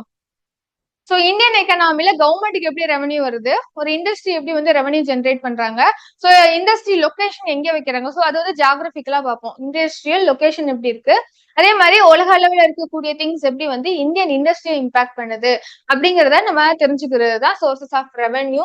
மெயினா பார்த்தோம்னா reserve bank of India, RBI இதுல ரொம்ப முக்கியமானது. ஆர்பிஐ ஆக்ட் 1934 மூலமா 1935 கிரியேட் பண்ணாதான் ஆர்பிஐ. ஆர்பிஐயோட பாலிசி என்ன, மானிட்டரி பாலிசி என்ன, ஆர்பிஐ என்னென்ன விஷயங்கள்லாம் இம்ப்ளிமெண்ட் பண்ணிட்டே இருக்காங்க இன்ன வரைக்கும், இன்ஃபிளேஷன் கண்ட்ரோல் பண்றது, கரன்சி டிவேல்யூ ஆனா அதை வந்து ஸ்டெபிலைஸ் பண்றது, சோ வட்டி வந்து ரெப்போ ரேட் என்ன, ரிவர்ஸ் ரெப்போ ரேட் என்ன, சோ இதை பத்திய ப்ரொவிஷன்லாம் நமக்கு கொடுக்கக்கூடியதுதான் ஆர்பிஐயோட வேலையா இருக்கு. Next fiscal policy and monetary policy. So fiscal policy அப்படின்னா, பிசிக்கல் மீன்ஸ் கவர்மெண்ட் மணியை எப்படி பட்ஜெட் மூலமா ஸ்பெண்ட் பண்றாங்க, பட்ஜெட்ல எப்படி வந்து இந்தியன் கவர்மெண்ட் ஸ்கீமுக்கு எவ்வளவு அலோகேட் பண்றாங்க, பிளான்ட் எக்ஸ்பெண்டிச்சர் என்ன, நான் பிளான்ட் அதாவது திட்டம் இல்லாம எவ்வளவு செலவு பண்றாங்க, அதே மாதிரி ரெவன்யூ எக்ஸ்பெண்டிச்சர் என்ன, எப்படி வந்து கவர்மெண்ட்டுக்கு ரெவன்யூ வருது, ஸோ எப்படி வந்து அவங்க ஒரு கேபிட்டலிசம் பண்றாங்களா, அதாவது ஒரு கம்பெனி ஓனரா வச்சு பண்றாங்களா, இல்ல வந்து லோன் கொடுக்குறாங்களா, சோ எது மூலமா எல்லாம் கவர்மெண்ட்டுக்கு வருமானம் வருது, டாக்ஸ் மூலமா எவ்வளவு வருமானம் வருது, அதை பத்தி நம்ம பார்ப்போம். மானிட்டரி பாலிசினா, மானிட்டரி பாலிசி கமிட்டின்னு ஒரு கமிட்டி இருப்பாங்க. சோ இந்தியாவுல மொத்தமா பணப்புழக்கத்துல இன்ஃபிளேஷன், பண வீக்கம் எவ்வளவு வந்திருக்கு, சோ பண வீக்கத்தை எப்படி கண்ட்ரோல் பண்றது, அதே ஆர்பிஐ பாலிசி தான். ரெப்போ ரேட்டை இன்க்ரீஸ் பண்ணணுமா, டிக்ரீஸ் பண்ணணுமா, இல்ல வந்து கரன்சியை வந்து எந்த அளவுக்கு அச்சிடணும், சோ இந்த மாதிரி எல்லாம் ஆர்பிஐ பண்ணுவாங்க. சோ மானிட்டரி பாலிசிங்கிறது மெயினா இன்ஃபிளேஷனை கண்ட்ரோல் பண்ணுவாங்க. சோ 2 to 6% உள்ளதான் இருக்கும் நமக்கு இன்ஃபிளேஷன், அதை பத்திய provision monetary policy. Next finance commission. நமக்கு பிஒய்க்கு பார்த்தோம்னா ஃபினான்ஸ் கமிஷன்ல 15th ஃபினான்ஸ் கமிஷன் என்ன ரெக்கமெண்டேஷன் கொடுத்தாங்க அப்படின்னு ஒரு கொஸ்டின்ல நமக்கு கேட்டிருப்பாங்க. சோ ஒவ்வொரு 5 வருஷத்துக்கு ஒரு தடவை ஃபினான்ஸ் கமிஷனை கான்ஸ்டியூட் பண்ணுவாங்க. ஆர்டிகல் 280 தான் நமக்கு ப்ரொவிஷன். சோ ஃபினான்ஸ் கமிஷன் எவ்வளவு ரெக்கமெண்டேஷன் கொடுக்குறாங்க, சென்டர் ஸ்டேட்டுக்கு எவ்வளவு வந்து மணி அலோகேட் பண்ணணும், எத்தனை பெர்சன்டேஜ் அலோகேட் பண்ணணும், சோ இதை பத்தி கொடுக்கறது தான் finance commission. Next resource sharing between union and state government. Finance commission தான் இந்த எவ்வளவு 41% கொடுக்கணுமா இல்ல 42? ஏன்னா பிஃபோர் வந்து 42% கொடுத்துட்டு இருப்பாங்க சென்ட்ரல் கவர்மெண்ட் ஸ்டேட் கவர்மெண்ட்டுக்கு. இப்ப லேட்டரா வந்தது நமக்கு 41% கொடுங்கன்னு சொல்லி ஒரு 15th ஃபினான்ஸ் கமிஷன் சொல்லியிருப்பாங்க. சோ இதுக்கப்புறமா 16th ஃபினான்ஸ் கமிஷன் இப்ப வந்திருக்கு. சோ அவங்க என்ன சொல்லியிருக்காங்க, சோ இதனால என்ன இம்பாக்ட் ஏற்படுது, சோ ஸ்டேட் என்ன சேலஞ்சஸ் ஃபேஸ் பண்றாங்க, சோ அதை பத்தி நம்ம படிக்கிறது. அதுக்கு அடுத்ததா goods and service tax GST. So GST கொண்டு வந்திருப்பாங்க 2015 101st கான்ஸ்டிடியூஷனல் அமெண்ட்மெண்ட் ஆக்ட். இப்ப ஜிஎஸ்டி டாக்ஸ் கொண்டு வந்ததுக்கு அப்புறமா என்னென்ன சேஞ்சஸ் இப்ப பார்த்தோம்னா 5 ஸ்லாப் சிஸ்டம்ல இருந்து இப்ப வந்து ரெண்டு ஸ்லாப் தான் இருக்கு. ஒன்னு வந்து 5%, இன்னொன்னு 18%. சோ இப்ப 2 ஸ்லாப் சிஸ்டம் இருக்கு. சோ இதுல அப்புறமா ஒரு சின் குட்ஸ் சொல்லி ஒரு கேட்டகரி ஓபன் பண்ணிருப்பாங்க. சோ ஜிஎஸ்டில என்னென்ன ரிஃபார்ம் கொண்டு வந்துவாங்க, ஜிஎஸ்டி கவுன்சில் வந்து எப்படி வேலை பார்க்குது, ஜிஎஸ்டி கவுன்சில் எப்படி வந்து மணியை சென்டர் அண்ட் ஸ்டேட்டுக்குள்ள பிரிச்சு கொடுக்குது, அதே மாதிரி ஜிஎஸ்டி கவுன்சில எந்த மாதிரி முடிவெல்லாம் எடுக்கிறாங்க, அதை பத்தி நம்ம படிக்கிறதா குட்ஸ் அண்ட் சர்வீஸ் டாக்ஸ் பத்தி. நெக்ஸ்ட் இதோட ஸ்ட்ரக்சர் ஆஃப் இந்தியன் எக்கனாமில அக்ரிகல்ச்சர்ல எத்தனை பெர்சன்டேஜ் இருக்கு, இண்டஸ்ட்ரி வந்து எப்படி இருக்கு, அதே மாதிரி சர்வீஸ் செக்டர் எப்படி இருக்கு, மேனுஃபேக்சரிங் எப்படி இருக்கு, அவங்க எத்தனை பெர்சன்டேஜ் எம்ப்ளாய்மெண்ட் கிரியேட் பண்ணுது, எத்தனை பெர்சன்டேஜ் நமக்கு கவர்மெண்ட்டுக்கு மணி ஜென்ரேட் பண்ணுது, எத்தனை பெர்சன்டேஜ் நமக்கு ஜிடிபில இன்ஃபுளுன்ஸ் பண்ணுது, சோ ஜிடிபி எவ்வளவு உற்பத்தி திறன் இருக்கு, இதை பத்தி நம்ம தெரிஞ்சுக்குவோம். அடுத்து employment generation, land reform. So employment generation தான் இப்ப இருக்கக்கூடிய மெயின் சேலஞ்சஸ். சோ எவ்வளவு யூத் பாப்புலேஷன் இருக்காங்கன்னா உங்களுக்கு எவ்வளவு வந்து எம்ப்ளாய்மெண்ட் ஒவ்வொரு செக்டர் ஜெனரேட் பண்ணுது, அதை பத்தி தெரிஞ்சுக்கிறது. அடுத்ததா லேண்ட் ரிஃபார்ம். சோ நமக்கு ஃபர்ஸ்ட் கான்ஸ்டிடியூஷன் அமெண்ட்மெண்ட் ஆக்டுக்கே நம்ம 9th ஸ்கெட்யூல் வந்து ஆட் பண்ணிருப்பாங்க இந்தியன் கான்ஸ்டிடியூஷன்ல. சோ அதுல land reform, so land ceiling தான் என்ன, ஒரு ஆள் எவ்வளவு லேண்ட் ஹோல்டிங் வச்சிருக்கணும்னு சொல்லி நமக்கு அந்த ஆக்ட்ல கொடுத்திருப்பாங்க. சோ அதை பத்தி நம்ம லேண்ட் ரிஃபார்ம் பத்தி நம்ம தெரிஞ்சுக்கிறது. சோ லேண்ட் ரிஃபார்ம் இன்ன வரைக்கும் நமக்கு சக்சஸ்ஃபுல் கிடையாது, ஏன்னா அது ப்ராப்பரா இம்ப்ளிமெண்ட் பண்ணல.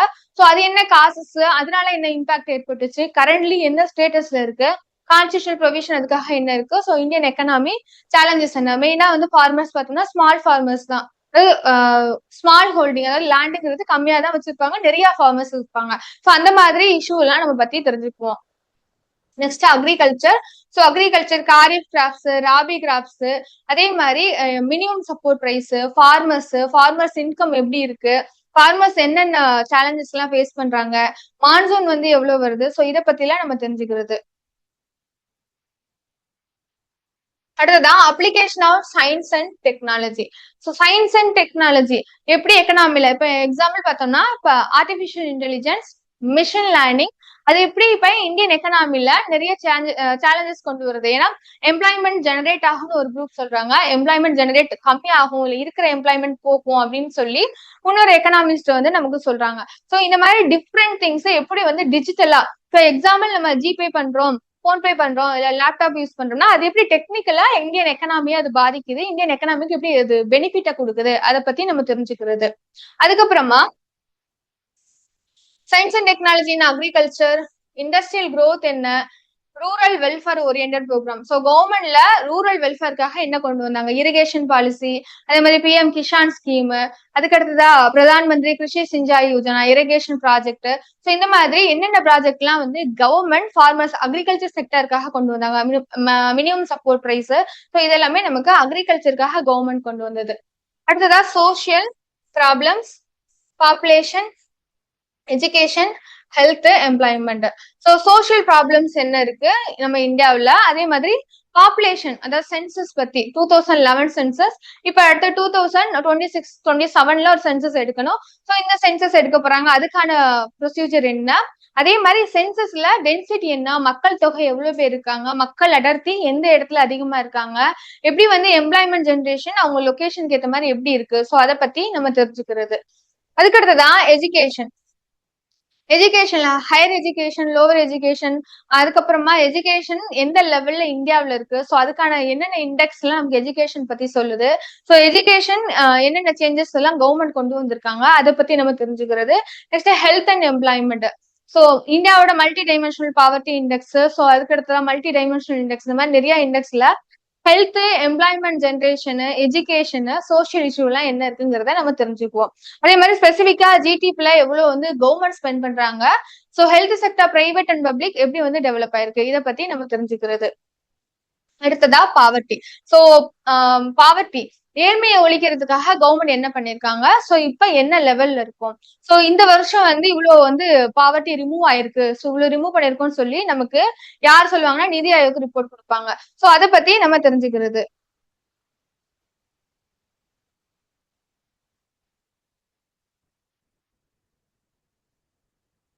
அதுக்கு அடுத்ததான் ஹியூமன் டெவலப்மெண்ட் இண்டிகேட்டர்ஸ் இன் தமிழ்நாடு. ஸோ தமிழ்நாடுல ஹியூமன் டெவலப்மெண்ட் எப்படி இருக்கு, ஹியூமன் ரிசோர்ஸ் டெவலப்மெண்ட் எப்படி இருக்கு, எம்ப்ளாய்மெண்ட் எப்படி கொடுத்துருக்காங்க, ஸ்கில்லிங் என்ன பண்ணிருக்காங்க, ஸோ என்னென்ன ப்ராஜெக்ட் இந்தியாவில மெயினா தமிழ்நாட்டுல கொண்டு வந்திருக்காங்க, ஸோ அதனால என்ன இம்ப்ரூவ்மெண்ட் ஆயிருக்கு, அதுக்கான ஸ்கீம் என்னங்கிறது தெரிஞ்சுக்கிறது. அதுக்கடுத்ததா comparative assessment across country. So ஒவ்வொரு ஸ்டேட்டும் இந்தியாவில இருக்க 28 ஸ்டேட் 8 யூனியன் டெரிட்டரியில எந்த மாதிரி ஸ்கீம் கொண்டு வந்து என்னென்னலாம் சேஞ்சஸ் கொண்டு வந்திருக்காங்க, நம்ம இதை பத்தி தெரிஞ்சுக்கிறது. அதுக்கு அடுத்ததான் impact of social reform movement. Social reform movement நமக்கு எப்படி வந்து தீண்டாமை எப்படி ஒழிச்சாங்க, ரிலீஜியன் வந்து எப்படி வந்து செக்குலரா கொண்டு வராங்க, அதே மாதிரி என்னென்ன ரிஃபார்ம்லாம் எடுத்தாங்க ஒவ்வொரு ரிலீஜன்ல. சோ வந்து பெண்களுக்காக கல்வி கொடுக்கறது, பெண்களுக்கு வந்து அதே மாதிரி உரிமைகள் கொடுக்கறது, அதே மாதிரி தீண்டாமை ஒழிக்கிறது, சதியை ஒழிச்சது, இந்த மாதிரி நமக்கு ஹிஸ்டரியில நடந்திருக்கும். சோ அதெல்லாம் என்ன, சோ வந்து நமக்கு இந்தியன் எக்கனாமிங்கிறது கொஞ்சம் பாலிட்டி, கொஞ்சம் ஹிஸ்டரி, கொஞ்சம் வந்து கரண்ட் அஃபேர்ஸ் ரிலேட்டடா இருக்கும். சோ இதெல்லாம் மிக்சட ஜியாகிரபி, ஸோ இதெல்லாம் மிக்சடா வரக்கூடிய ஒரு டாபிக் தான் இங்க கொடுத்த இந்தியன் எக்கனாமி. இந்த சிலபஸ்குள்ள வருது. Next socio economic development of Tamil Nadu. அடுத்து பொலிட்டிக்கல் பார்ட்டிஸ். ஆல்ரெடி மேலே பார்த்தோம் இந்தியன் பாலிட்டியில பொலிட்டிக்கல் பார்ட்டிஸ், இந்த வேர்ட் வந்து செகண்ட் டைம் ரிப்பீட் ஆகுது. அதுக்கடுத்தா வெல்ஃபேர் ஸ்கீம் என்ன, வேரியஸ் செக்ஷன் ஆஃப் பீப்புளுக்கு என்னென்ன ஸ்கீம் எல்லாம் கொண்டு வந்தாங்க. அதுக்கு அடுத்ததா rationale behind the reservation policy.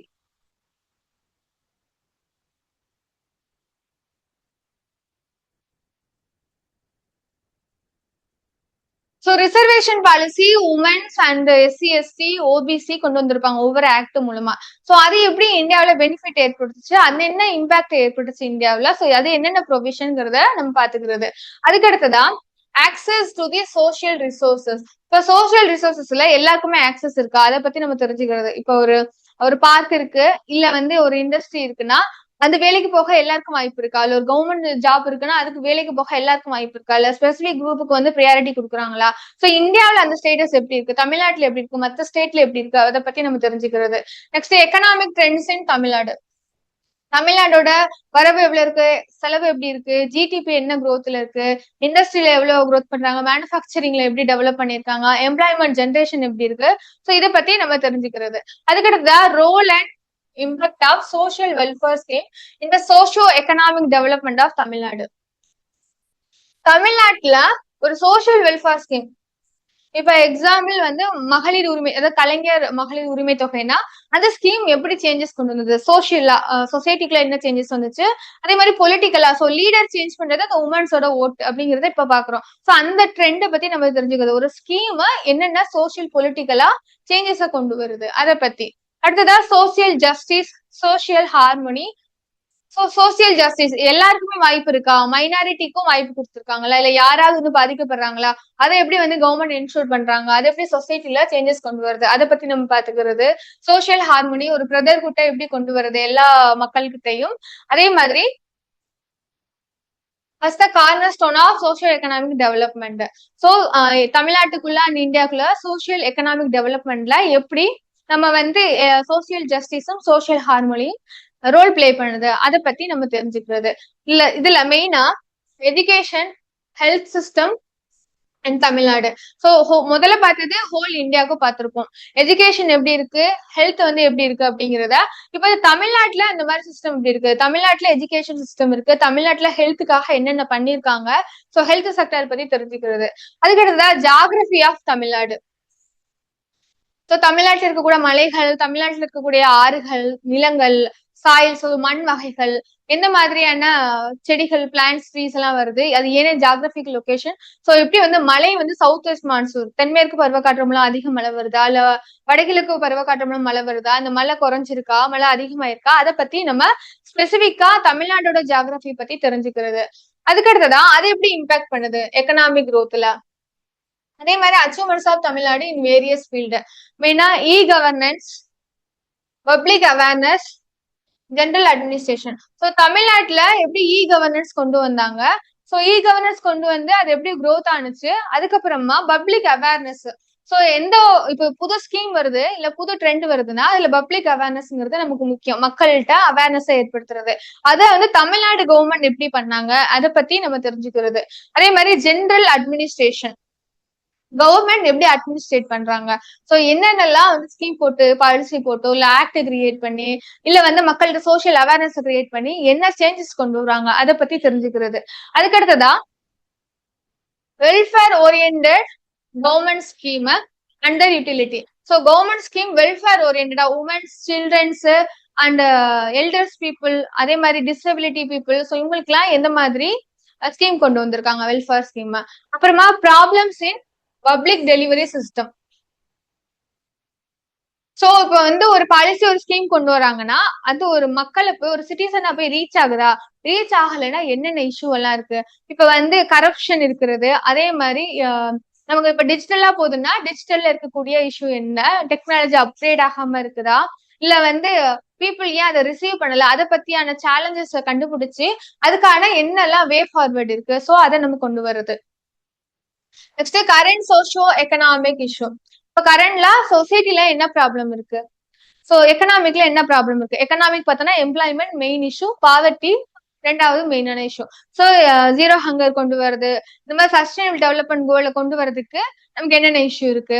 அதுக்கு அடுத்ததான் சொசைட்டில என்ன இஷ்யூ இருக்கு, religion, linguistic, so language based, caste based, அதுக்கு அடுத்ததா ஜெண்டர் பயாஸ், ஸோ இந்த மாதிரி சோசியல் இஷ்யூஸ் என்ன இருக்கு, அதை எப்படி வந்து நம்ம ஓவர் கம் பண்றது, ஸோ இதை பத்தி நம்ம டீட்டெயிலா பாக்குறது. அதுக்கு அடுத்ததா current affairs. So current affairs நமக்கு எக்கனாமிக் இந்த டாபிக்ல ரிலேட்டடா எங்கெல்லாம் நம்ம கரண்ட் அஃபேர்ஸ் வருதோ டெய்லி நியூஸ் பேப்பர்ல அதை பத்தி நம்ம தெரிஞ்சுக்கணும். இப்ப வந்து எக்கனாமிக்கு மெயினா பார்த்தோம்னா ஃபர்ஸ்ட் நமக்கு சமச்சீர் புக்கு கம்ப்ளீட் பண்ணோம். கம்ப்ளீட் பண்ணிட்டு மெயின்ஸ் சிலபஸ்க்கு ஏத்த மாதிரி மெயின் சிலபஸ் இதோட வைடரா இருக்கும். ஸோ குரூப் 1, குரூப் 2, குரூப் 2 பார்த்தோம்னா சிலபஸ் சிமிலரா தான் இருக்கும்.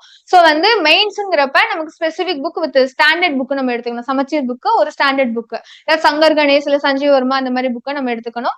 மற்றபடி கிளாஸ் நோட்ஸ், அதுக்கு அடுத்ததா சமச்சீர் புக்கு, பிவைக்கும். ஸோ இதை பேஸ் பண்ணி தான் இதை ப்ரிப்பேர் பண்ணணும். ஸோ இதுக்கு ஸ்பெசிபிக்கா ஒரு புக்குன்னு இல்லை, ஏன்னா இது geography, history, economy, polity, so இது நாலுமே சேர்ந்து வந்த டாபிக் தான் Indian economy and development administration in Tamil Nadu. அடுத்ததா யூனிட் 6. ஸோ நமக்கு யூனிட் 8ல உள்ள மெயின் டாபிக்லாம் நமக்கு இங்க வந்துடும். ஸோ தமிழ்ல so first history, culture, heritage, socio political movement in Tamil Nadu. தமிழ்நாடோட ஹிஸ்டரி என்ன, தமிழ்நாட்டுல என்ன மூவ்மெண்ட் வந்துச்சு, தமிழ்நாட்டுல வந்த லீடர்ஸ் எல்லாம் யாரு, ஸோ அதை பத்தி பாக்குறது. History of Tamil society. So மூவேந்தர்கள் வருவாங்க, அதுக்கப்புறமா நமக்கு அதுல வேற கலப்பிரர்கள் ஆட்சி பண்ணியிருப்பாங்க. ஸோ அந்த ஆட்சி பண்ண எல்லா கிங்ஸ் நேம். ஆர்கியாலஜிக்கல் டிஸ்கவரி, என்னெல்லாம் ஆர்கியாலஜிக்கல் சர்வே ஆஃப் இந்தியா என்னென்னலாம் டிஸ்கவரி பண்ணாங்க. மெயினா பார்த்தோம்னா காயின்ஸ், பானை ஓடுகள், அதே மாதிரி நமக்கு ஒரு அரண்மனைகள், அதே மாதிரி கட்டிடத்தோட மிச்சம் இருக்கிறது, இல்ல அப்படின்னா நமக்கு புதை வடிவங்கள் கிடைக்கிறது, ஸ்பெசிபிக்கா மணிகள் கிடைக்கிறது. ஸோ அது நிறைய அந்த காலத்து மக்கள் என்ன பயன்படுத்தினாங்க தமிழ்நாட்டு மக்கள். ஸோ கீழடியில இருந்து எடுத்த அகழ்வாராய்ச்சி, ஸோ அகழ்வாராய்ச்சி எங்க நடந்திருக்கு, அங்க என்னென்னலாம் நமக்கு கிடைச்சிருக்கு, ஸோ அதை பத்தி நம்ம தெரிஞ்சுக்கிறது. அடுத்ததா தமிழ் லிட்ரேச்சர் ஃப்ரம் சங்கம் ஏஜ் டில் கண்டெம்பரரி டைம். நமக்கு சங்கம் ஏஜ்னா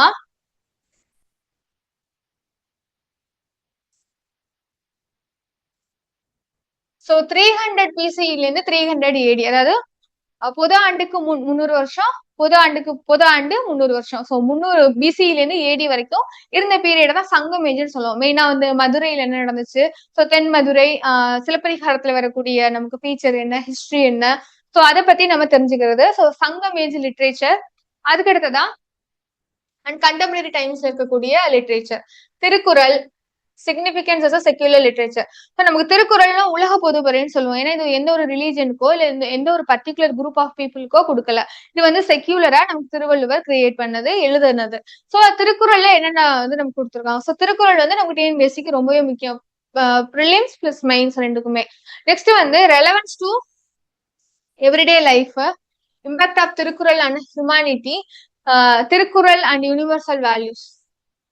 நமக்கு தமிழ்நாடு டெக்ஸ்ட் புக்ல கொடுத்த திருக்குறள்ல இருக்கக்கூடிய எல்லா அதிகாரங்களும் எல்லா குறளையுமே பத்தி நம்ம படிக்கணும். டெய்லியுமே அதை வந்து படிக்கணும். சோ ஒவ்வொரு அதிகாரத்தையும் ஒவ்வொரு நாள் படிச்சு அது என்ன சொல்ல வராங்க கருத்து, அதை பத்தி நம்ம தெரிஞ்சு வச்சுக்கணும். தெரிஞ்சு அதுக்கேற்ற மாதிரி ப்ராக்டிஸ் கொஸ்டின் வந்து நிறைய ப்ராக்டிஸ் பண்ணி ஆன்சர் பண்ண ட்ரை பண்ணணும். Next relevance to socio political economic affairs. So Thirukkural எப்படி வந்து நமக்கு சோசியோ பொலிட்டிக்கல் எக்கனாமிக் அஃபேர்ஸ்ல ரெலவெண்டா இருக்கு, அதை பத்தி தெரிஞ்சுக்கிறது. பிலாசபிக்கல் கண்டென்ட் இன் திருக்குறள். சோ நமக்கு திருக்குறள் வந்து என்ன பிலாசபி உள்ள சொன்ன எல்லா கருத்துக்களுமே. சோ அதுல மெயினா பிலாசபிக்கெல்லாம் என்ன கருத்து இருக்கு அதை பத்தி. Next role of Tamil Nadu in freedom struggle. Tamil Nadu எப்படி இந்தியாவோட ஃப்ரீடம் ஸ்ட்ரகிள் இண்டிபெண்டன்ட் வாங்குறதுக்கு எப்படி பார்ட்டிசிபேட் பண்ணுச்சு, யார் யாரெல்லாம் அதுல பார்ட்டிசிபேட் பண்ணாங்க, அதை பத்தி நம்ம தெரிஞ்சுக்கிறது. அதுக்கடுத்துதான் early education against British rule. British ரூலுக்கு இயர்லியா யாரு பண்ணிருப்பாங்க, மெயினா வந்து ட்ரைபல்ஸ், அதே மாதிரி விவசாயிகள் போராட்டம் பண்ணிருப்பாங்க. சோ ஏர்லி பீரியட், அதாவது இந்தியன் நேஷனல் காங்கிரஸ் ஸ்டார்ட் ஆகுறதுக்கு முன்னாடியே எஜுகேஷன் இருந்திருக்கும். சோ அதெல்லாம் என்னென்ன எஜுகேஷன் இருந்துச்சு, எதுக்காக பண்ணாங்க, என்ன காரணத்தை வச்சு அவங்க வந்து இந்தியன் பீப்புள் வந்து எஜுகேட் பண்ணாங்க, மெயினா தமிழ்நாட்டுல என்ன பண்ணாங்க அப்படிங்கறத நம்ம பாக்குறோம். அதுக்கடுத்த role of women in freedom struggle. So இந்தியாவுல உமன்ஸ் வந்து எப்படி ஃப்ரீடம் ஸ்ட்ரகிள்ல பார்ட்டிசிபேட் பண்ணாங்க. இங்க வந்து நமக்கு தமிழ்நாடு, ஏன்னா தமிழ்நாட்டுல எப்படி வந்து அஞ்சலை அம்மாள், முத்துலட்சுமி அம்மையார், அதே மாதிரி நமக்கு திளையாடி வள்ளியம்மை, நம்ம தமிழ்நாட்டுல இருக்கக்கூடிய உமன் எப்படி ரோல் பிளே பண்ணாங்க, இந்தியன் உமன் எப்படி பண்ணாங்க, அதுவுமே நம்ம பார்க்கணும். Next evaluation of 19th and 20th century socio political movement. So 19ஆம் மற்றும் 20ஆம் நூற்றாண்டுல சோசியோ பொலிட்டிக்கல் மூவ்மெண்ட் தமிழ்நாட்டுல எப்படி கிரியேட் ஆனிச்சு. சோ 19th செஞ்சுரின்னு பார்த்தோம்னா இந்தியா அளவுலயே நிறைய சீர்திருத்தங்களை கொண்டு வருவாங்க. ராஜாராம் மோகன் ராய், பிரம்ம சமாஜ், தயானந்த சரஸ்வதி, ஆரிய சமாஜ், மாதிரி நிறைய கொண்டு வருவாங்க. தமிழ்நாட்டுல அந்த மாதிரி என்ன கொண்டு வந்தாங்க, தமிழ்நாட்டுல எப்படி சோசியல் இருக்கக்கூடிய இஷ்யூவை கடந்து வந்தாங்க, அது எப்படி தவிர்த்தாங்க அப்படிங்கிறத பாக்குறோம். அதுல ஃபர்ஸ்ட் ஜஸ்டிஸ் பார்ட்டி, தமிழ்நாட்டுல ஜஸ்டிஸ் பார்ட்டி, அதே மாதிரி மகாஜன சபா கொண்டு வந்திருப்பாங்க. அதே மாதிரி மதராஸ் நேட்டிவ் சொசைட்டி, இதெல்லாம் வந்து நமக்கு ஸ்டார்ட் பண்ணிருப்பாங்க பிஃபோர் ஐஎன்சி. ஸோ அதெல்லாம் என்னென்ன ரோல் பிளே பண்ணுச்சு இந்தியாவுல. அதுக்கடுத்தா growth ஆஃப் ரேஷனலிசம். ஸோ மூட நம்பிக்கை இல்லாம எப்படி பகுத்தறிவை கொண்டு வந்தாங்க, மெயினா பகுத்தறிவுனா பெரியார். ஸோ என்னென்ன நடந்துச்சு அந்த டைம்ல, என்னென்ன இம்பாக்ட் எல்லாம் ஏற்படுத்துறாங்க தமிழ்நாடு சொசைட்டில, யார் யார் ஏற்படுத்துறாங்க, அதை பத்தி தெரிஞ்சுக்கிறது. அதுக்கப்புறம் self respect movement, Dravidian movement. Dravidian movement, self respect movement எப்போதுமே நமக்கு மெயினா செல்ஃப் ரெஸ்பெக்ட் மூவ்மெண்ட்ங்கிறது எவ்ரி இயர் மெயின்ஸ்ல நம்ம ஒரு கொஸ்டின் பார்க்க முடியுது. அதே மாதிரி திராவிடியன் மூவ்மெண்ட்ங்கிறது நமக்கு பிவைக்குள்ள அடிக்கடி பார்ப்போம். சோ வந்து ப்ரிலிம்ஸ்க்கும் சரி மெயின்ஸ்க்கும் சரி நமக்கு Dravidian movement and self respect movement Tamil Nadu ஹிஸ்டரிக்கு ரொம்ப முக்கியம். Next principles underlying both these movements. So என்னென்ன பிரின்சிபல் ஃபாலோ பண்ணாங்க, கான்ட்ரிபியூஷன் ஆஃப் பெரியார், பேரறிஞர் அண்ணா. சோ பெரியார் அண்ட் பேரறிஞர் அண்ணா என்னென்ன சோசியல் மூவ்மெண்ட்டுக்கு பார்ட்டிசிபேட் பண்ணாங்க, பொலிட்டிக்கலா என்ன சேஞ்சஸ் கொண்டு வந்தாங்க, அவங்க எழுதின புக்ஸ், அவங்க ஸ்டார்ட் பண்ண மூவ்மெண்ட்ஸ், அவங்க ஸ்டார்ட் பண்ண ஒரு ஆர்கனைசேஷன் என்ன, அதை பத்தி எல்லாம் நம்ம தெரிஞ்சுக்கிறது இந்த யூனிட் 6ங்கிறது.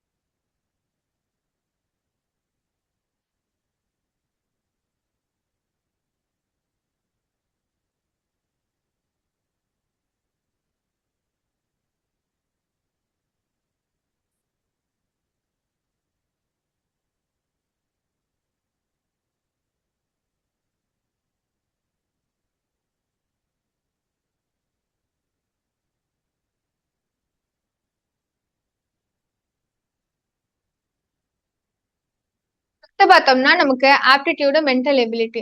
ஸோ இது வந்து நமக்கு 6th to 10th இருக்கக்கூடிய மேக்ஸ்ல இருக்கக்கூடிய புக்ல இருக்க ஆப்டிடியூட் என்னென்னலாம் கொடுத்துருக்காங்க.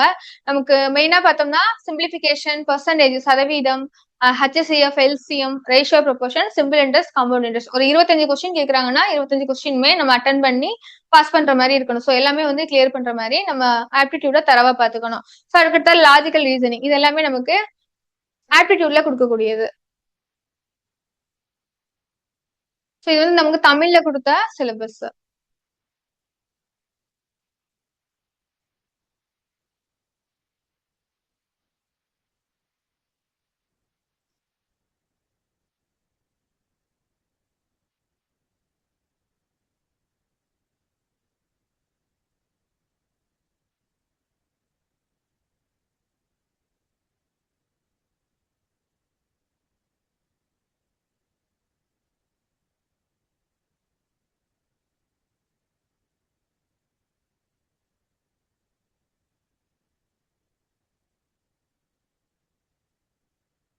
இல்ல உங்களுக்கு ஏதாவது டவுட் இருக்கா? இப்ப இந்த சிலபஸ்ல ஏதாவது டவுட் இருந்தா கேளுங்க.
ஓகே.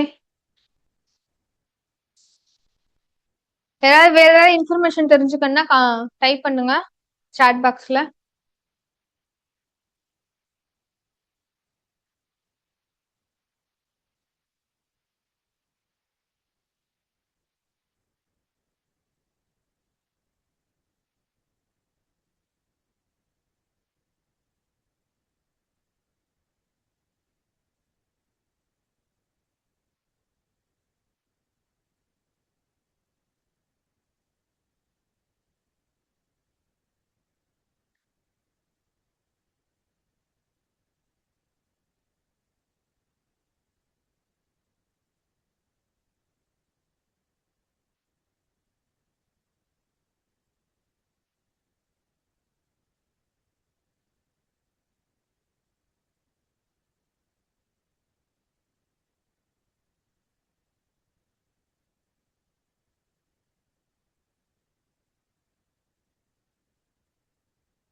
இதுல உங்க GS1 நமக்கு மெயின்ஸ்ல எந்த மாதிரி கொஸ்டின் கேட்டிருக்காங்கங்கிறத பார்ப்போம்.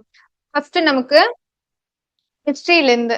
ஸோ இது நமக்கு இப்போதைக்கு இது ஃபேக்டர் தெரியணும்னு அவசியம் கிடையாது. பட் எந்த மாதிரி கொஸ்டின் எல்லாம் கேட்கறாங்கிறத அவேரா இருக்கணும். ஸோ ஃபர்ஸ்ட் நமக்கு பார்த்தோம்னா ஹிஸ்டரியில இருந்து வங்காளத்துல மீர் காசிம் ஆங்கில கிழக்கிந்திய கம்பெனிக்கு இடையே நடைபெற்ற போராட்டங்கள். சோ அதுக்கான காரணங்கள் என்ன? சோ நமக்கு நார்மலா மெயின்ஸ் கொஸ்டின் பார்த்தோம் அப்படின்னா ஃபர்ஸ்ட் காசஸ் காரணங்கள் என்ன? காரணம், இன்னொன்னு இம்பாக்ட், கான்சிக்வன்ஸ், அதனால என்ன வந்து நடந்துச்சு. ஸோ இம்பாக்ட் பத்தி கேட்பாங்க.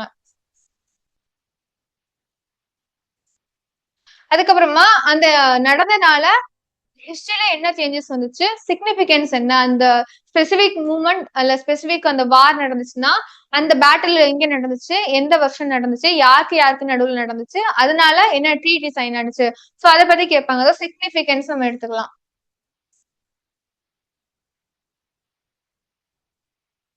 சோ எப்போதும் ஹிஸ்டரியில பார்த்தோம்னா ஒரு வார்னா காரணங்கள் என்ன, இம்பாக்ட் என்ன, சிக்னிபிகன்ஸ், அதுக்கப்புறமா மெயின் ஃபேக்ட்ஸ் பத்தி நம்ம தெரிஞ்சு வச்சுக்கணும்.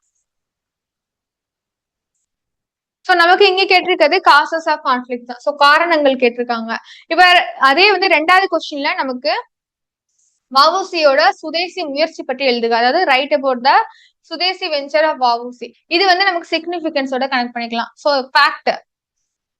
சோ விஓ சிதம்பரம் பிள்ளை என்ன பண்ணாரு ஃப்ரீடம் ஸ்ட்ரகிள்க்கு. சோ அவர் வந்து சுதேசிக்காக என்ன கொண்டு வர கப்பல் வந்து சுதேசி கப்பல்னு சொல்லி நமக்கு கொண்டு வந்திருப்பாரு, எஸ்டாப்ளிஷ் பண்ணிருப்பாங்க. சோ அதை பத்தி நம்ம தெரிஞ்சுக்கிறது. அதுக்கு அடுத்ததா மெயினா இது வந்து ஃபேக்ட். ஒண்ணு வந்து காசஸ் பத்தி கேட்டிருக்காங்க, இன்னொன்னு வந்து ஃபேக்ட். அதுக்கடுத்ததா முஸ்லிம் சீர்திருத்த இயக்கத்தோட முக்கியத்துவம், இது வந்து சிக்னிபிகன்ஸ். நார்மலா ஒரு பேஜ் படிக்கிறோம்னா அந்த பேஜ் படிக்கும் போது இல்ல ஒரு ஹிஸ்டரி படிக்கிறோம்னா படிக்கும் போதே படிச்சிடணும் காரணங்கள் என்ன, அதனால என்ன விளைவுகள் ஏற்பட்டுச்சு, அதுல என்ன ஃபேக்டர், இம்பாக்ட் ஃபேக்டர் என்ன, அதை பத்தி நம்ம தெரிஞ்சு வச்சுக்கிறது. அதுக்கு அடுத்ததா தமிழ்நாட்டில் நீதி கட்சியின் எழுச்சிக்கான காரணங்களை விவாதி. நமக்கு ஹிஸ்டரியில தமிழ்நாடு ஹிஸ்டரி பார்ப்போம். அதுல ஜஸ்டிஸ் பார்ட்டின்னு ஒண்ணு கொடுத்திருந்தாங்க, நீதி கட்சி ஜஸ்டிஸ் பார்ட்டின்னு நமக்கு சிலபஸ் வேர்டு. சோ அந்த சிலபஸ் வேர்டே கொடுத்துட்டு இங்க என்ன கேட்டிருக்காங்க, காரணங்கள். நார்மலா சிலபஸ் வேர்டு நெக்ஸ்ட் முதல்ல சொன்ன மாதிரி காசஸ் கான்சிக்வன்ஸ், காரணம் என்ன, இம்பாக்ட் என்ன, இல்லாட்டி ஃபேக்ட். சோ அதை தான் கொடுத்து டிஸ்கஸ் பண்ண சொல்லியிருக்காங்க. அதுக்கு அடுத்ததா நிகழ்த்து கலைகளின் நடைமுறை கொள்கைகள் மற்றும் திட்டங்களை வகுப்பதில் சாகித்ய அகாதமி. சோ தமிழ்ல சாகித்ய அகாதமி பத்தி கேட்டிருக்காங்க. So examine the role of Sahitya Akademi. இங்க வந்து சிக்னிபிகன்ஸ் ரோல் வந்து கேட்டிருக்காங்க. And implementing policies. சோ பாலிசியை இம்ப்ளிமெண்ட் பண்றதுல சாகித்ய அகாதமி எந்த மாதிரியான ப்ரோக்ராம்ஸ் கொண்டு வந்தாங்க, ஆர்ட்ஸ்க்கு வந்து எப்படி வந்து சாகித்ய அகாடமி ரோல் பிளே பண்றாங்க, சோ இதை நமக்கு கொடுத்திருக்காங்க.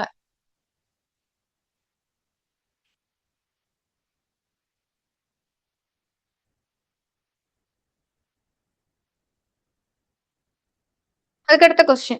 சோ இது கொஸ்டின் ஏன் பாக்குறோம்னா இப்ப ப்ரிலிம்ஸ் சிலபஸ் பார்த்துட்டு மெயின்ஸ் நம்ம கொஸ்டின் பாக்குறோம், ப்ரிலிம்ஸ் கொஸ்டின் பாக்குறோம் ஒரு வருஷத்துக்கு.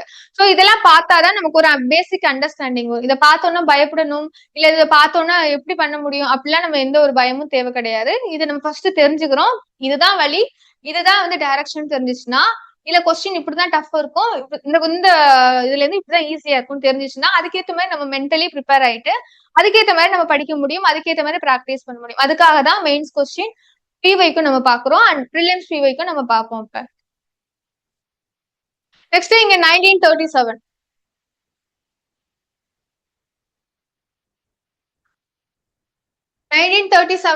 எலெக்ஷனுக்கு தேர்தலுக்கு பிறகு மாகாணங்களில் ஏற்படுத்தப்பட்ட காங்கிரஸ் அமைச்சரவை. நமக்கு இந்தியன் நேஷனல் காங்கிரஸ் சொல்லி நமக்கு வந்து சிலபஸ்ல கொடுத்திருந்தாங்க, ப்ரிலிம்ஸ்ல இருக்கும். அந்த ப்ரிலிம் சிலபஸ் தான் மெயின்ஸ்ல பிளஸ் ஆடட் சிலபஸா நமக்கு கொடுத்துருக்காங்க ஒரு சில திங்ஸ். ஸோ மெயின் சிலபஸ் நம்ம பர்டிகுலர் சப்ஜெக்ட் பார்க்கும்போது பார்ப்போம். இப்போ ப்ரிலிம் சிலபஸ் இதுல இன்டகிரேட் பண்ணி தான் நமக்கு மெயின்ஸ்க்குமே இருக்கும். ஸோ நமக்கு காங்கிரஸ் கொடுத்திருந்தாங்க. அப்ப காங்கிரஸ் அமைச்சரவை மூலம் இந்திய சமூக அரசியல் தளங்களில் ஏற்பட்ட விளைவுகள். சோ விளைவுகள்னா என்ன, நமக்கு இம்பாக்ட். சோ விளைவுகள் ஒண்ணு காரணங்கள், விளைவுகள், சிக்னிபிகன்ஸ், ஃபேக்ட்ஸ், இன்னொன்னு வந்து நம்ம முதல்ல பார்த்தோம் ரோல். சிக்னிபிகன்ஸ்குள்ள வரக்கூடியதான் ரோல். சோ இந்த முக்கியமா ஒரு 4 ஃபேக்டர் தான் நமக்கு முக்கியம் மெயின்ஸ்க்கு எந்த டாபிக் எடுத்தாலும் ஃபர்ஸ்ட் இந்த 4 ஃபேக்டர் வச்சுதான் படிக்கணும், இந்த 4 ஃபேக்டர் வச்சுதான் எழுதியுமே பார்க்கணும் நம்ம. அதுக்கடுத்துதான் நமக்கு இந்திய சுதந்திர போராட்டத்தில் சோ நேதாஜி சுபாஷ் சந்திர போஸ் நமக்கு சிலபஸ்ல வந்த டாபிக். சோ நேதாஜி பத்தி நமக்கு கேட்டிருக்காங்க. இந்திய தேசிய படையின் பங்களிப்புகள் என்ன, சோ நமக்கு ரோல் சிக்னிபிகன்ஸ்குள்ள வரக்கூடிய ரோல், பங்களிப்பு எப்படி இருந்துச்சு.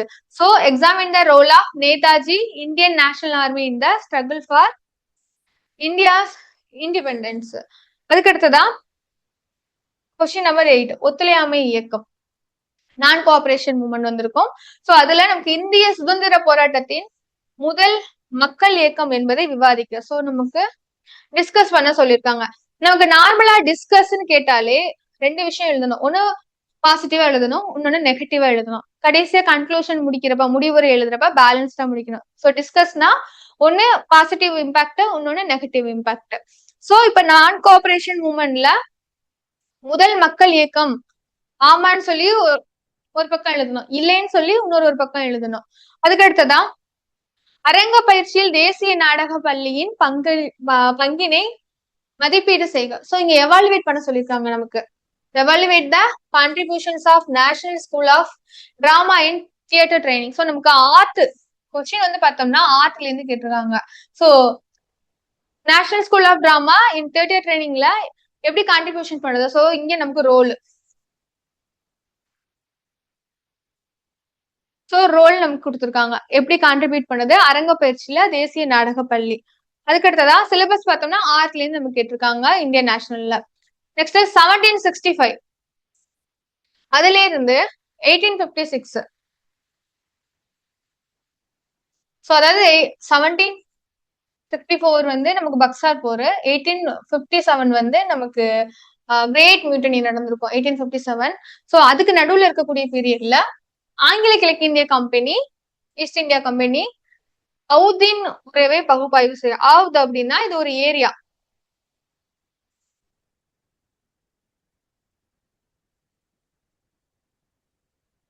சோ இந்த இடத்துல உத்தரப்பிரதேசம் இருக்கு பாத்தீங்களா, அதான் ஆவாதுன்னு சொல்லுவோம். சோ அந்த ஏரியாவை பத்தி கேட்டிருக்காங்க. சோ அந்த டைம்ல ஈஸ்ட் இந்தியா கம்பெனி பிரிட்டிஷ்க்கும் இந்த அவுத்ல இருந்த கிங்டம், இது ஒரு அவுத் கிங்டம். சோ இங்க வந்து எப்படி ரிலேஷன் இருந்திருக்கு அப்படிங்கறத கேக்குறாங்க. ஃபேக்ட்.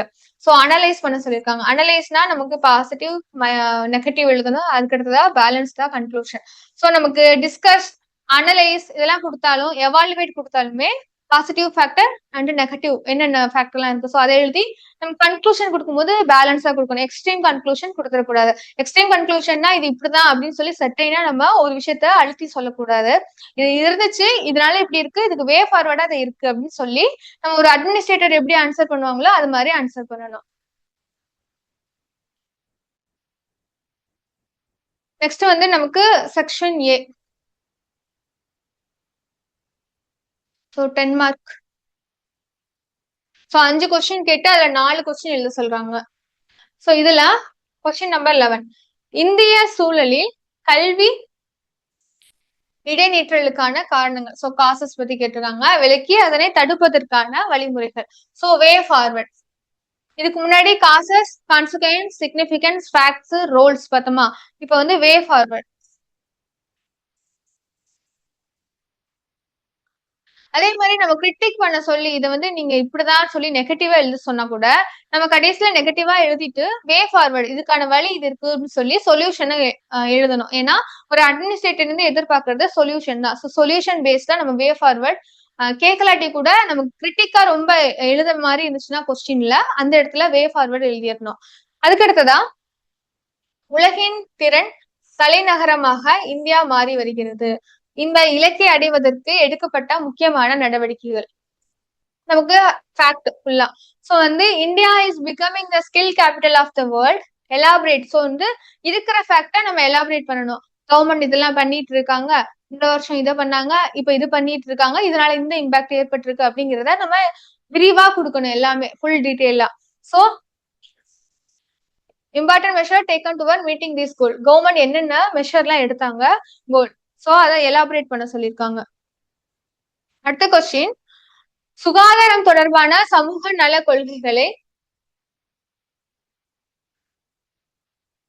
நடைமுறைப்படுத்துவதில் தன்னார்வ தொண்டு நிறுவனங்கள என்ஜிஓ பங்கினை தெளிவுபடுத்துக. சோ என்ஜிஓ வந்து சானிடேஷனுக்காக, சுகாதாரம், நமக்கு சானிடேஷன்ங்கிறது நமக்கு கீவேர்டு சிலபஸ்ல கொடுத்திருக்காங்க. சோ என்ன பண்ணிருக்காங்க, என்ஜிஓஸ் வந்து என்னென்ன பங்களிப்பு ஆற்றிருக்காங்க அப்படிங்கறத ஃபேக்டா கேக்குறாங்க. சோ இதை நம்ம விவரிக்கணும். Role of the NGO in implementing social welfare policy. அதே மாதிரி இப்ப நம்ம மெயின்ஸ் இப்ப ஸ்டார்ட் பண்ண மாட்டோம், நம்ம எழுதுறதுக்கு கொஞ்ச நாள் ஆனதுக்கு அப்புறம் தான் ஃபேக்ட் எல்லாம் படிச்சுட்டு தான், புக் எல்லாம் படிச்சுட்டு தான் ஸ்டார்ட் பண்ணுவோம் இல்லையா. சோ இப்ப என்ன பண்ணணும்னா, இப்ப இம்ப்ளிமெண்டிங் சோசியல் வெல்ஃபேர் பாலிசி அப்படின்னு நம்ம கொடுத்துட்டாங்கன்னா ஃபர்ஸ்ட் கொஸ்டின்ல என்ன கேட்டிருக்காங்களோ அதைதான் நமக்கு ஹெட்டிங்கா போடணும். நம்ம ஒரு ஹெட்டிங் போடக்கூடாது. இப்ப கேட்டிருக்காங்கன்னா role of NGO in implementing social welfare policy and health. இதுவே தமிழ்ல பார்த்தோம்னா தன்னார்வ தொண்டு நிறுவனங்கள் சுகாதாரத்து நல கொள்கைக்காக என்னென்ன பங்களிப்பு அப்படின்னு சொல்லிதான் ஹெட்டிங்கே கொடுக்கணும். நம்ம வந்து தனி ஓனா ஒரு ஹெட்டிங் வந்து கொடுக்க கூடாது. நம்ம வந்து ஹெட்டிங்ல இருக்கக்கூடிய கொஸ்டின்ல இருக்கக்கூடியதான் ஹெட்டிங் சப் ஹெட்டிங் கொடுக்கணும். Sub heading next conclusion. நிறைய தடவை அந்த வார்த்தைகளை நம்ம வந்து இந்த கேள்விக்கு தான் ஆன்சர் பண்ணிருக்கேன் அப்படின்னு நம்ம அடிக்கடி நம்ம ஹெட்டிங் கொடுத்துதான் அதை காமிக்க முடியும் எக்ஸாமினருக்கு.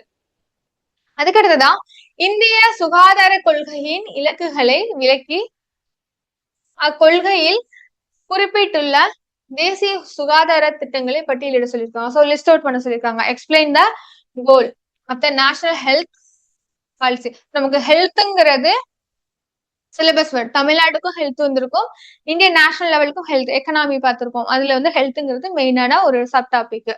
Next list the national health programs. என்ன ப்ரோக்ராம்? Government initiative.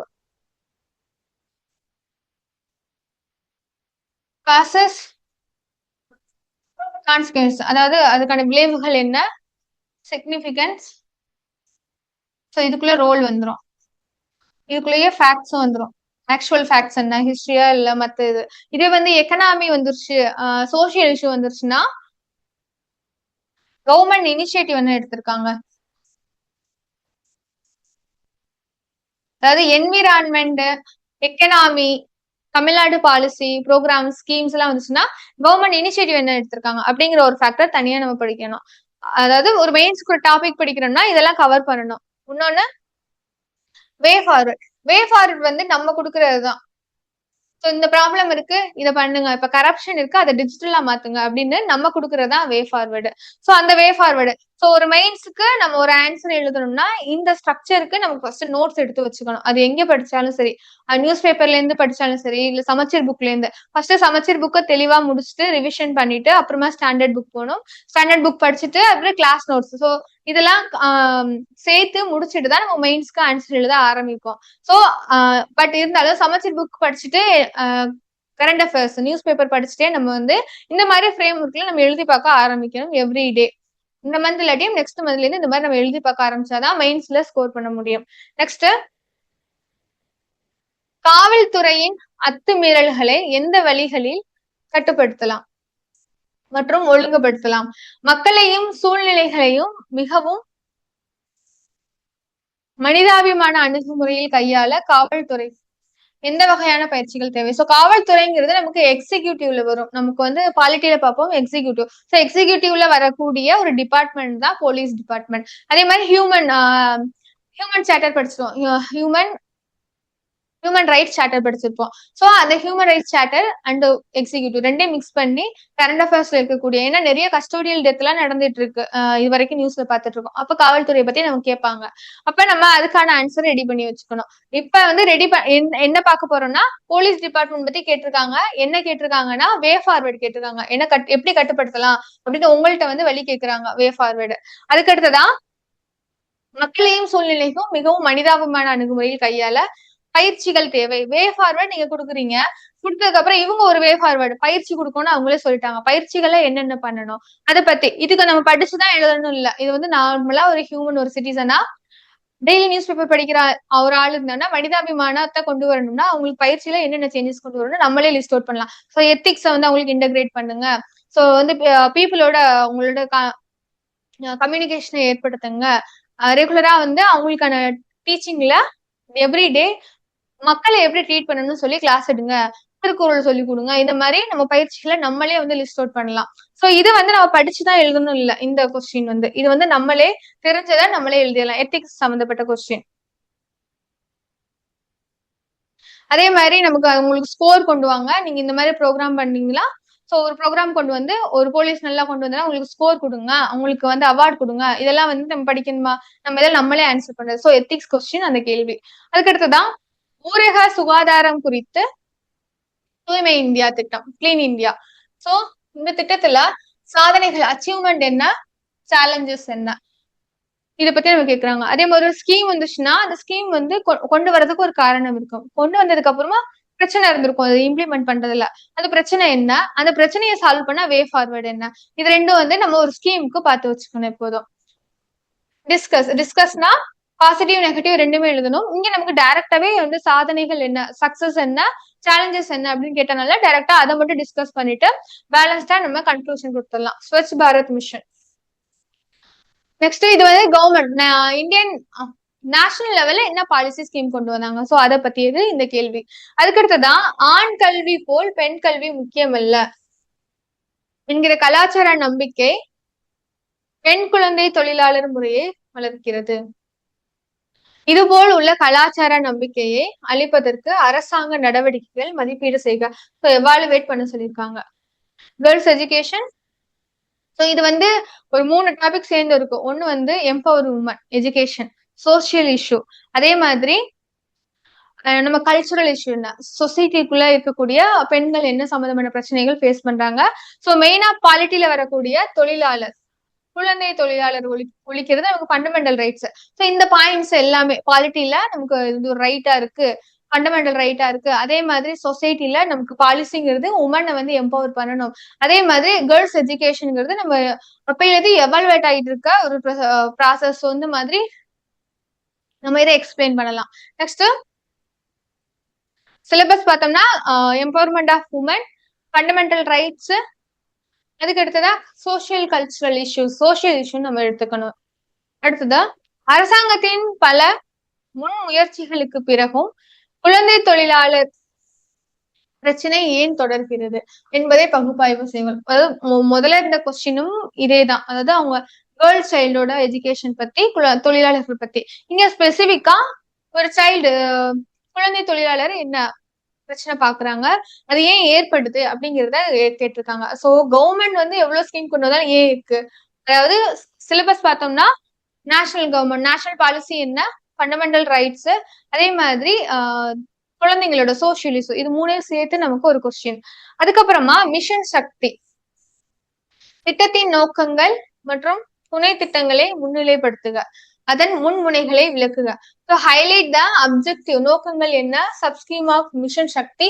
ஸோ நமக்கு வந்து கவர்மெண்ட் பாலிசிங்கிறது சிலபஸ். ஸோ அவங்க கவர்மெண்ட் எடுத்த பாலிசி கரண்ட் அஃபேர்ஸ் இருக்கக்கூடிய ஒரு ஸ்கீமை நமக்கு கேட்டிருக்காங்க.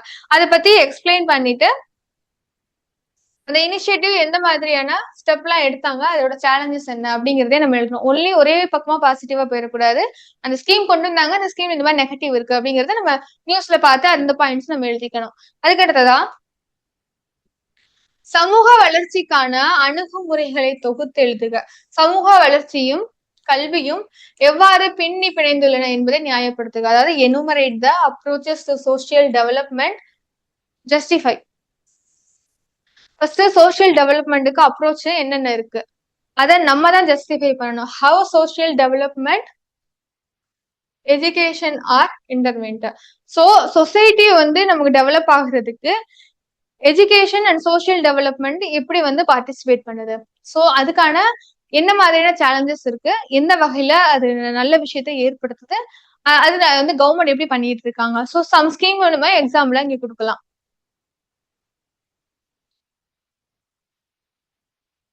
ஸோ நெக்ஸ்ட் 150 வேர்ட்ஸ், ஒரு கொஸ்டினுக்கு 150 வேர்ட்ஸ் இருக்கணும். ஸோ 3 கொஸ்டின்ல 2 கொஸ்டின், இந்த 3 கொஸ்டின்னா நம்ம 2 கொஸ்டின் எழுதணும். ஒரு கொஸ்டினுக்கு 10 மார்க், 150 வேர்ட்ஸ் வந்து எழுதணும். அதாவது 2 பக்கம் எழுதுற மாதிரி இருக்கும். ஸோ இங்க பிரபஞ்ச உள்ளுணர்வியலின் சிறப்புகளை விளக்குக. Explain the feature of universal intuitionism. திருக்குறளில் இடம்பெற்றுள்ள வாய்மை குறித்த கருத்துக்களை வெளிக்கொணர்க. Bringing out the concept of truth in Thirukkural. So literature சம்பந்தப்பட்ட கொஸ்டின். மனித செயல்பாடுகளில் அறநெறிகளின் அம்சங்களே முழுமையாக கையாளப்படுவதால் அதன் பரப்பெல்லை மிகவும் விரிவானதாகும். ஸோ இதை வந்து நமக்கு எக்ஸ்பிளைன் சொல்றாங்க. Next, the scope of ethics is quite broad as it deals with the various aspects of human action analysis. So வந்து எத்திக்ஸ், ஸோ நேர்மையா இருக்கணுங்கிறது ஒரு ப்ராடா இருக்கு. ஸோ அதை எப்படி வந்து ஒரு ஹியூமன் கொண்டு வருது, ஸோ இதை பத்தி நமக்கு எத்திக்ஸ் தான் அண்ட் லிட்ரேச்சர்ல எது கேட்டிருக்காங்க, மெயினா திருக்குறள் சம்பந்தப்பட்ட கேள்விகள். So GS2 question paper. So நிறைய ஸ்கீம்ஸ் நிறைய ஹிஸ்டரியில இருந்து கொஸ்டின், எத்திக்ஸ், நெக்ஸ்ட் வந்து திருக்குறள். மேக்ஸிமம் நமக்கு திருக்குறள் இருந்து எவ்ரி இயர் கொஸ்டின் இருக்கும். அதே மாதிரி ஹிஸ்டரியில இருந்து இருக்கும். அதே மாதிரி எக்கனாமி பார்த்தோம்னா ஒரு ஸ்பெசிபிக் ஸ்கீம், ஸ்பெசிபிக் திங்ஸ் மட்டும் கண்டினியூஸா ரிப்பீட் ஆயிட்டே இருக்கும்.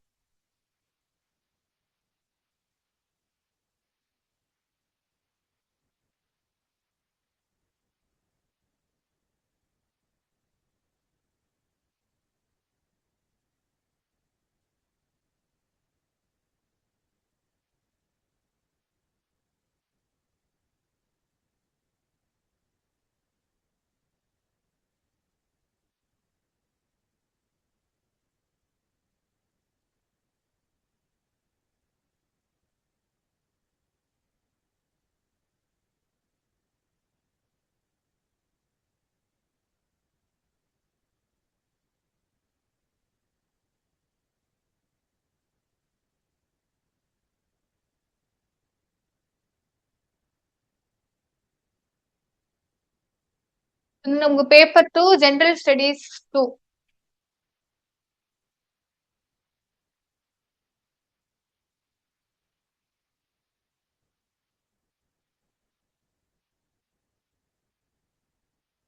ஃபர்ஸ்ட் செக்ஷன் ஏல 10 மார்க் கொஸ்டின். ஸோ நமக்கு 5 கொஸ்டின் கொடுத்து 4 கொஸ்டின் வந்து அட்டன் பண்ணணும். இல்ல ஃபர்ஸ்ட் கொஸ்டின், இந்தியாவில் உள்ள முக்கியமான தேசிய கட்சிகளுக்கு இடையேயான கொள்கை வேறுபாடுகளை குறிப்பிடுக. நம்ம பார்த்தா தேசிய கட்சிகள், அதாவது பொலிட்டிக்கல் பார்ட்டிங்கிறது நமக்கு சிலபஸ்ல கொடுத்த கீவேர்டு. சோ அதுல நமக்கு கொள்கைக்கு எல்லா கட்சியும் தேசிய லெவல்ல இருக்கக்கூடிய கட்சிகளுக்குள்ள டிஃப்ரெண்ட் என்னன்னு கேக்குறாங்க. நார்மலா நமக்கு சிமிலாரிட்டி அண்ட் டிஃப்ரெண்ட்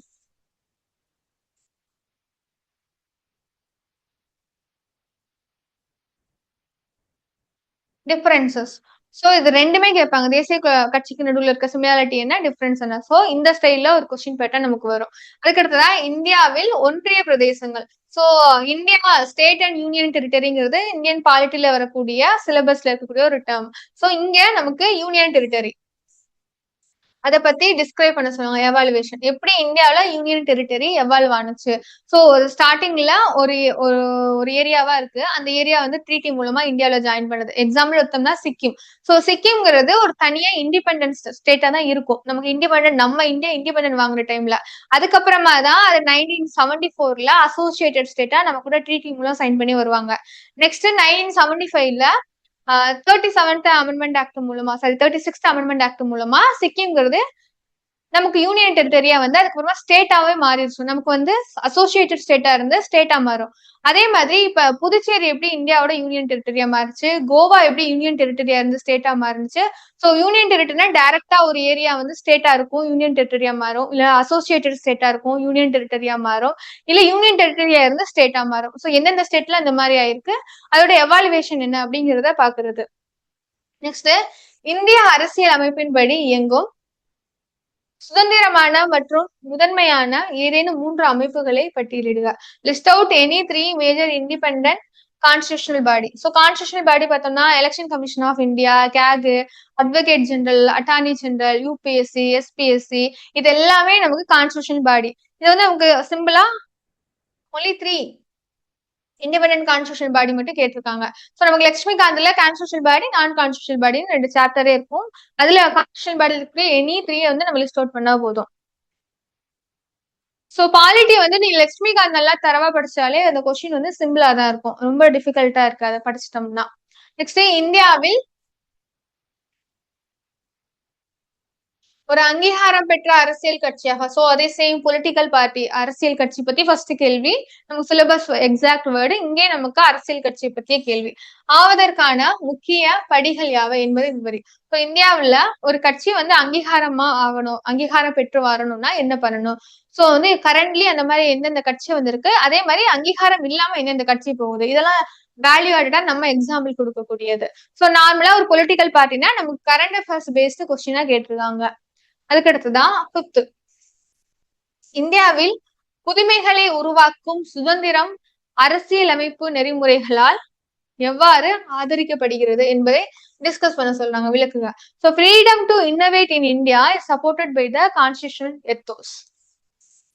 So கான்ஸ்டிடியூஷன்ல ஒரு இன்னோவேட்டா கொண்டு வரதுக்கு அதுக்கு என்னென்ன ஃப்ரீடம் கொடுக்கக்கூடிய கான்ஸ்டியூஷன் எத்தோஸ் என்ன, கான்ஸ்டியூஷன் ப்ரொவிஷன் என்ன அப்படிங்கறது நமக்கு கேட்டிருக்காங்க. அடுத்தது நமக்கு செக்ஷன் பி பிரிவு ஆ. இதுல வந்து நமக்கு 4 கொஸ்டின் 5 கொஸ்டின் கேட்டு 4 கொஸ்டின் அட்டன் பண்ற மாதிரி இருக்கும். So 15 mark. 15 மார்க்னா 3 பேஜஸ் எழுதுற மாதிரி இருக்கும். 10 மார்க்னா 2 பேஜஸ் எழுதுற மாதிரி இருக்கும். Next question number 6. இந்திய அரசியல் முறைமையில் நீதி புனராய்வின் செயல்பாட்டினை ஆராய்க. எக்ஸாமின் கொடுத்துட்டாங்கன்னா நம்ம பாசிட்டிவ் பிளஸ் நெகட்டிவ். நமக்கு ஏதாவது வந்து எனுமரேட் பண்ணு, எலாபரேட் பண்ணு அப்படின்னா அந்த ஃபேக்ட் அப்படியே எடுத்து எழுதணும் நம்ம என்ன படிச்சோமோ. இதுவே வந்து நமக்கு வந்து டிஸ்கஸ் பண்ணு, எவாலுவேட் பண்ணு அப்படின்னு கேட்டாங்கன்னா பாசிட்டிவ் ஃபேக்டர் என்ன, நெகட்டிவ் ஃபேக்டர் என்னன்னு கொடுக்கணும். இதுவே நமக்கு அது ரோல் என்ன பிளே பண்ணுதா சிக்னிபிகன்ஸ் எழுதுவோம். வே ஃபார்வர்ட்னா நம்ம ஏதோ சேலஞ்சஸ் கேட்டிருக்காங்க, இல்ல சேலஞ்சஸ் நம்ம எழுதுற மாதிரி அந்த கேள்விகள் இருந்துச்சு அப்படின்னா அந்த டைம்ல நம்ம வே ஃபார்வர்ட்னா நம்ம அடுத்து என்ன பண்ணணும் அப்படின்னு சொல்லி நம்ம கொடுக்கக்கூடியது நம்மளோட ஓன் ஐடியாஸ். இப்ப judicial review. So judicial review Indian political சிஸ்டம்ல எந்த மாதிரி ஃபங்க்ஷன் ஆகுது, சோ அதை எக்ஸாமின். ஜுடிஷியல் ரிவ்யூனா நம்ம கான்ஸ்டியூஷனல் ப்ரொவிஷன் கிடையாது, ஆனா கான்ஸ்டியூஷன் இருக்கிறதா சொல்லி நமக்கு சுப்ரீம் கோர்ட் இன்டர்பிரேட் பண்ணிருப்பாங்க. ஜுடிஷியல் ரிவ்யூ அதாவது நீதி புனராய்வு. சோ இது வந்து நம்ம யூஎஸ்ஏல தான் இருக்கும் அந்த ப்ரொசீஜர். சோ அதை பத்தி நம்ம எழுதிட்டு என்னென்ன இருக்கு, இந்தியாவுல என்னென்ன பண்ணிருக்காங்க, எந்தெந்த கேசஸ்ல இதை பயன்படுத்திருக்காங்க, அதே மாதிரி இந்த பேசிக் ஸ்ட்ரக்சர் என்ன அப்படிங்கறத பத்தி நம்ம கிளாஸ்ல பார்ப்போம், பாலிட்டி கிளாஸ்ல. சோ அதை பத்தி கேட்டிருக்காங்க. பாசிட்டிவ் பிளஸ் நெகட்டிவ் திங்ஸ் எழுதணும். அண்டை நாடுகளுடனான இந்தியாவின் உறவுகளை வடிவமைப்பதிலும் தீர்மானிப்பதிலும் சீனா, சோ மெயினா சைனா பத்தி இன்டர்நேஷனல் ரிலேஷன் இருப்பதை பகுப்பாய்வு செய்க.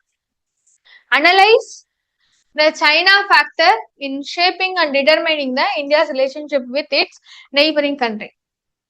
So சைனா எப்படி இந்தியா நெய்பரிங் கண்ட்ரியோட மத்த, அதாவது பங்களாதேஷ், ஸ்ரீலங்கா, நேபாள், பூட்டான், பாகிஸ்தான், ஆப்கானிஸ்தான் இவங்கெல்லாம் நமக்கு நெய்பரிங் கண்ட்ரிஸ். ஸோ இவங்களோடலாம் நம்ம ரிலேஷன்ஷிப் கொண்டு வர்றதுக்கு என்னென்ன சேஞ்சஸ் பண்றதுக்கு சைனா காரணமா இருக்கு. ஏன்னா நமக்கு பெல்ட் அண்ட் ரோடு இனிஷியேட்டிவ்னு சொல்லி சைனா ஒன்று கிரியேட் பண்ணிருப்பாங்க. சோ அதுல வந்து நமக்கு இந்த அண்டை நாடுகள் எல்லாமே அதுல மெம்பரா இருப்பாங்க, ஸ்ரீலங்கா, நேபாள், பங்களாதேஷ்லாம். சோ அது பெல்ட் அண்ட் ரோடு இனிஷியேட்டிவ்ல இந்தியா மெம்பர் கிடையாது. ஸோ பெல்ட் அண்ட் ரோடு இனிஷியேட்டிவ்னா ஒரு ரோடு பில்ட் பண்றது இன்டர்நேஷனல் லெவல்ல ரோடு பில்ட் பண்ணுவாங்க. அதுல நம்ம கிடையாது, ஏன்னா நமக்கு வந்து சாவரனிட்டி பாதிப்பாகுது, இந்தியாவோட இறையாண்மையை பாதிக்குதுன்னு சொல்லி. இப்ப இந்த இடத்துல நமக்கு எப்படி எந்தெந்த விதமான சேஞ்சஸ் கொண்டு வருது, இப்ப எல்லா நெய்பரிங் கண்ட்ரியும் சைனாக்கு ஃபேவரா போயிட்டா இந்தியாவுக்கு ஆப்போசிட்டா மாறிடும். அப்ப அதுக்காக கவர்மெண்ட் என்ன பண்ணுவாங்க, இந்தியன் கவர்மெண்ட் என்னென்ன பாலிசி எல்லாம் வந்து கொண்டு வராங்க, சோ எப்படியான ரிலேஷன்ஷிப் மெயின்டைன் பண்றாங்க, சோ இதை பத்தி நம்ம எழுதும். இன்டர்நேஷனல் ரிலேஷன் இது வந்து காமனா நம்ம நியூஸ் பேப்பர் ரெகுலரா படிச்சுட்டு இருந்தோம்னா அதுல இருந்து நம்ம வந்து நிறைய ஃபேக்ட் எடுத்துக்கலாம். ஃபர்ஸ்ட் நம்ம நியூஸ் பேப்பர் எப்படி படிக்கணும்னா, நியூஸ் நமக்கு தினமணி ஆர் ஹிந்து, சோ 2 பேப்பருமே வந்து நிறைய நியூஸ் கொடுத்துருப்பாங்க நமக்கு சிலபஸ்ல. பொலிட்டிக்கல் பார்ட்டி அப்படின்னா political party, election commission of India, இப்ப ரெண்டுமே நம்ம மிங்கிள் பண்ணி படிக்கணும். இப்போ ஒரு நியூஸ் வருது, election commission of India SIR renew பண்றாங்க அப்படின்னா நமக்கு அது எலெக்ஷன் கமிஷன் ஆஃப் இந்தியா எலெக்ஷனுங்கிறது நமக்கு வந்து சிலபஸ்ல இருக்கு. அப்ப நம்ம எஸ்ஐஆர் பத்தி படிச்சுக்கணும். இதுவே வந்து ஒரு கட்சி இந்த கட்சியில இருந்து விலகி போறாங்க, ஆளுங்கட்சியோட போய் ஜாயின் பண்றாங்க அப்படின்னா அதையும் நம்ம பார்க்கணும். ஏன்னா நமக்கு இந்தியன் கான்ஸ்டிடியூஷன் நமக்கு சிலபஸ்ல இருக்கு. அப்ப சிலபஸ்ல இருக்குன்னா இப்போ ஒரு கட்சி விட்டு கட்சி தாவல் மாறுறாங்க அப்படின்னா கட்சி தாவல் தடை சட்டம் 10th ஸ்கெட்யூல் வந்துடும். அப்ப நமக்கு பேசிக் நமக்கு தெரிஞ்சிருக்கணும், இந்தியன் கான்ஸ்டிடியூஷன்ல 10th ஸ்கெட்யூல் ஒண்ணு இருக்கு, அதுல கட்சி தாவல் தடை சட்டம் ஒண்ணு இருக்குன்னு தெரிஞ்சிச்சுன்னா அப்ப கட்சியை தாவுறாங்கன்னா அது நமக்கு சிலபஸ் ரிலேட்டட்னு சொல்லி நம்ம அதை படிச்சுக்கணும். சோ படிச்சு நமக்கு நோட்ஸ் எல்லாம் எடுக்க வேணாம், ரெகுலரா அதை நம்ம ரீட் பண்ணி அதை அண்டர்ஸ்டாண்ட் பண்ணிக்கிட்டா போதும். சோ அதே மாதிரிதான் சைனா இந்தியா எப்படி ரிலேஷன்ஷிப் இருக்குங்கிறத பாக்குறோம். Next question number 8.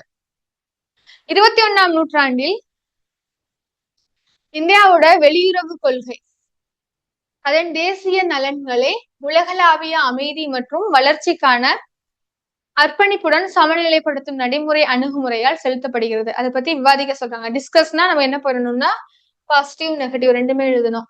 So India's foreign policy in the 21st century is characterized by a pragmatic approach that balances its national interest with a commitment to global peace and development. So India வந்து வெளியுறவு கொள்கை, வெளிநாட்டுடன் எப்படி உறவு வச்சுக்கணும்னு சொல்ற foreign பாலிசிங்கிறது எப்படி இந்தியாவுக்கு பெனிஃபிட்டா இருக்கு, அதே மாதிரி உலக அளவுல ஒரு பீஸ், ஒரு அமைதியை ஏற்படுத்துறதுக்கு எப்படி வந்து காரணமா இருக்கு. சோ இத பத்தி நம்ம எழுத சொல்லியிருக்காங்க. 21ஆம் நூற்றாண்டுல எந்த மாதிரி இந்தியா பாலிசி இருக்கு, அது என்ன சேஞ்சஸ் கொண்டு வருது.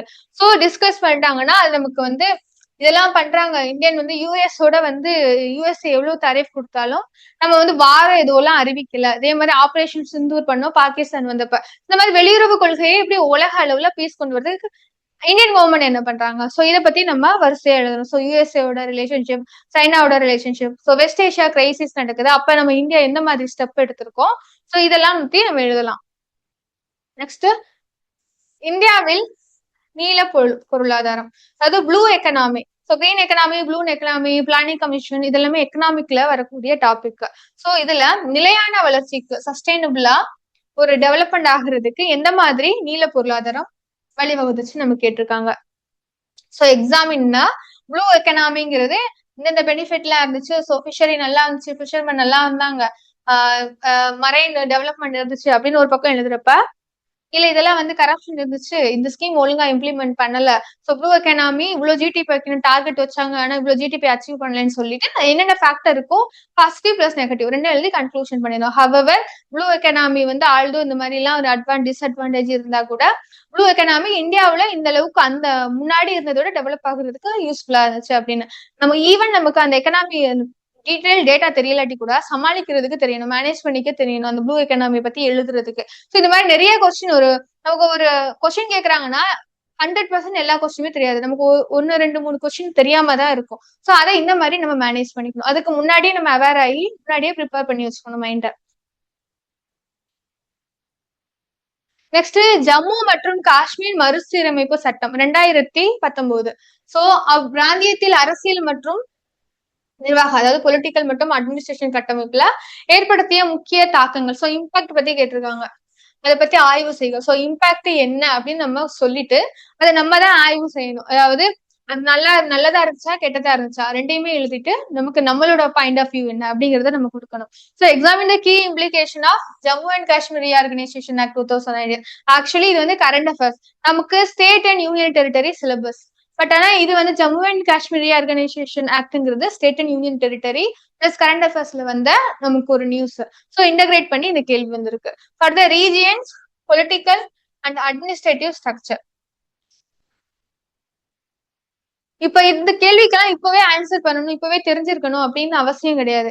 இப்படி கேட்டிருக்காங்க, நம்ம தெரிஞ்சுக்கிறோம், அதுக்காக தான் நம்ம இதை பாக்குறோம். இது தெரியலையே, இது என்ன கேள்வி அப்படிலாம் நீங்க தாட் ப்ராசஸ் போட வேணாம். தெரிஞ்சுக்கிறதுக்காக இவ்வளவு இருக்கு, நம்ம இதுக்கேற்ற மாதிரி ப்ரிப்பேர் பண்ணணுங்கிறது தான். நெக்ஸ்ட் நமக்கு 5 கொஸ்டின், 4 கொஸ்டின் வந்து ஆன்சர் பண்ணணும். ஸோ ஆப்ஷன் தான். ஸோ 150 வேர்ட்ஸ், 10 மார்க், 2 பேஜ் வந்து எழுதணும் ஒரு கொஸ்டினுக்கு.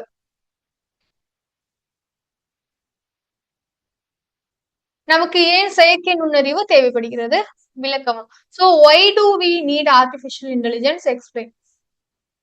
Y do we need. So இதுக்கு வந்து நமக்கு ஏஐ வந்தா பெனிஃபிட் என்ன, ஏஐ வந்தா சேலஞ்சஸ் என்ன, அதுதான் நம்ம எழுதணும்.